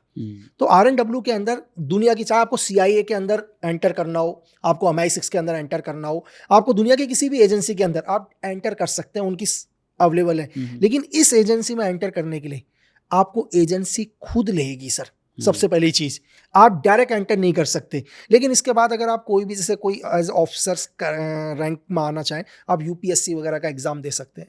आप UPSC क्लियर करने के बाद RNW के लिए अप्लाई कर सकते हैं सर। और दूसरा सर, आप डेपुटेशंस भी जा सकते हैं कि जैसे IB से आप आर्मी के साथ भी, MI के बंदे भी साथ में काम करते हैं। ऐसा नहीं है कि RNW भाई अकेले ऑपरेशन करते हैं, अकेले तो दुनिया में कोई नहीं करते, हमेशा ऑपरेशन कंबाइन होते हैं। कई बार RNW NI के साथ भी ऑपरेशन करती है, IB के साथ भी करती है, MI के साथ भी करती है। तो डिफरेंट आप दुनिया में पहले, आपको एक चीज़ और बताऊं, अगर आप पढ़ना थोड़ा सा आपके पास टाइम होगा, पोस्टल सर्विस आपने देखी होगी, आपको पोस्टल सर्विस के भी मतलब वो हमारे RNW के भी चीफ रहे हुए, सोचो आप। अच्छा। तो बहुत आप धीरे धीरे, सबसे पहले आप पहले एंटर करो कहीं पर, कहीं तो एंटर करो। मैं ये बोलता हूं कि चलो आप दुनिया के अंदर आप ईमानदार आदमी बन जाओ यार, सच में आप देशभक्त आदमी बन जाओ, तो एजेंसी आप तक पहुंच जाएगी। एजेंसी का पता है एक चीज है, आप हमेशा एक चीज ध्यान रखना, एजेंसी एक चीज बोलती है कि हमें जरूरत नहीं है कि तुम्हारा निशाना बहुत अच्छा हो, तुम बहुत बहादुर हो, तुम्हारा फिजिकल बहुत स्ट्रांग हो, वो सब कुछ हम बना देंगे। बस हमारे को एक चीज चाहिए कि आदमी ईमानदार होना चाहिए, देशभक्त होना चाहिए। ये दो चीजें जीवन में कोई नहीं खरीद सकता, ईमानदारी और देशभक्ति। बाकी हम सब बना देंगे सर, आपको दुनिया का बेस्ट फाइटर बना देंगे, आपको बेस्ट, क्या नाम था, हमजा अली मरारी बना देंगे। लेकिन देशभक्त होना जरूरी है, ईमानदार होना जरूरी है कि जीवन के अंदर कोई भी पल हो, दुनिया में कितनी भी कठिनाई आए, धरती में आपको कितना भी लालच दे कोई, बस आप अपने तिरंगे के साथ कभी गद्दारी ना करो। बस फाइनल क्वेश्चन, धुरंधर 3 अगर बनती है तो आपको क्या लगता है किस ऑपरेशन पे, किस मिशन के ऊपर पार्ट 3 बनना चाहिए जिसको आप देखना चाहेंगे? सर मैं ये बोल रहा हूँ कि देखो हमारे तो इतने ऑपरेशंस हैं कि मतलब धुरंधर 50 तक बन जाएंगी, है ना? धुरंधर 50 तक, धुरंधर 3, 4, 5 बहुत सारी बन जाएंगी। तो धुरंधर हमने देखी, और जस्ट अभी मैंने आपको बोला कि मेरी जस्ट मूवी अनाउंस होने वाली है, शायद इसी महीने के अंदर अनाउंस हो जाएगी। तो हमने भी यही चीज़ सोचा। तो मैंने आपको बोला कि जस्ट आपको भी बताया कि किस तरह से हाफिज सईद को मारने की 2023 में एक प्लान किया था, कि कैसे उस पूरे ऑपरेशन को चलाया गया, कैसे लास्ट में जाते जाते एक आदमी, एक ऑर्गेनाइजेशन के एक ऐसा लीडर को जिंदा छोड़ दिया जो 2021 के बाद कभी सामने नजर नहीं आया। एक बहुत बड़ा ऑपरेशन है, वो भी विदेशी धरती के अंदर। 23 जून 2021 23 जून, राइट। या आप, जैसे आपको बताया कि हमने पाकिस्तान को एक मैसेज दिया कि चलो हमारे रिलेशन आपके साथ शुरू से कभी अच्छे नहीं रहे, आप हमेशा आतंकवाद को सपोर्ट करते हो। आपने हमारे एक इनोसेंट बिजनेसमैन को ईरान से उठाकर बलोच दिखाया, उनके ऊपर सारे झूठे चार्जेस दिखाए कि वो टेरर फंडिंग करते हैं, और पूरी दुनिया को गुमराह किया। लेकिन हमने आपको एक मैसेज दिया कि हमारे हिंदुस्तानी को आपकी जेल में कुछ नहीं होना चाहिए जब तक हैं, और बहुत जल्दी निकाल लेंगे। तो उसके ऊपर धुरंधर 3 इन दोनों स्टोरीज पे हो सकती है। बिल्कुल सर। थैंक यू लकी भाई, थैंक यू सर, बहुत बढ़िया लगा। प्लीज आप बताइए कौन सा पार्ट आपको बहुत अच्छा लगा, कौन सा और सवाल आपके मन में है, वॉर से रिलेटेड होगा, मिशन से रिलेटेड होगा, आपके ऑपरेशन से रिलेटेड होंगे, बुक्स जरूर पढ़िएगा, इनकी डिस्क्रिप्शन में लिंक दिया है, और जल्दी मूवी भी अनाउंस होने वाली है, तो एक बार अनाउंस हो जाए तो उसके बाद फिर से बात बिल्कुल, फिर से मूवी के ऊपर पूरी बात करेंगे फिर से, बिल्कुल। थैंक यू दोस्तों, द रौनक पॉडकास्ट को लाइक करने के लिए, टीआरपी के इस एपिसोड को देखने के लिए, पार्ट 1 लकी बिस्ट के साथ अगर आपने मिस किया है उसका लिंक भी डिस्क्रिप्शन में दिया है, जरूर देखना, अपने दोस्तों से इसे जरूर शेयर करना। कौन सा पॉइंट बहुत अच्छा लगा, कौन सी ऐसी स्टोरी है जिसे आप अपने दोस्तों से शेयर करना चाहेंगे, उसके बारे में भी अपनी ओपिनियन, अपना कमेंट बॉक्स में शेयर करना। थैंक यू फॉर वॉचिंग, जल्दी मिलेंगे एक और अमेजिंग एपिसोड के साथ, only on TRP the Raunak podcast. नमस्ते एंड जय हिंद।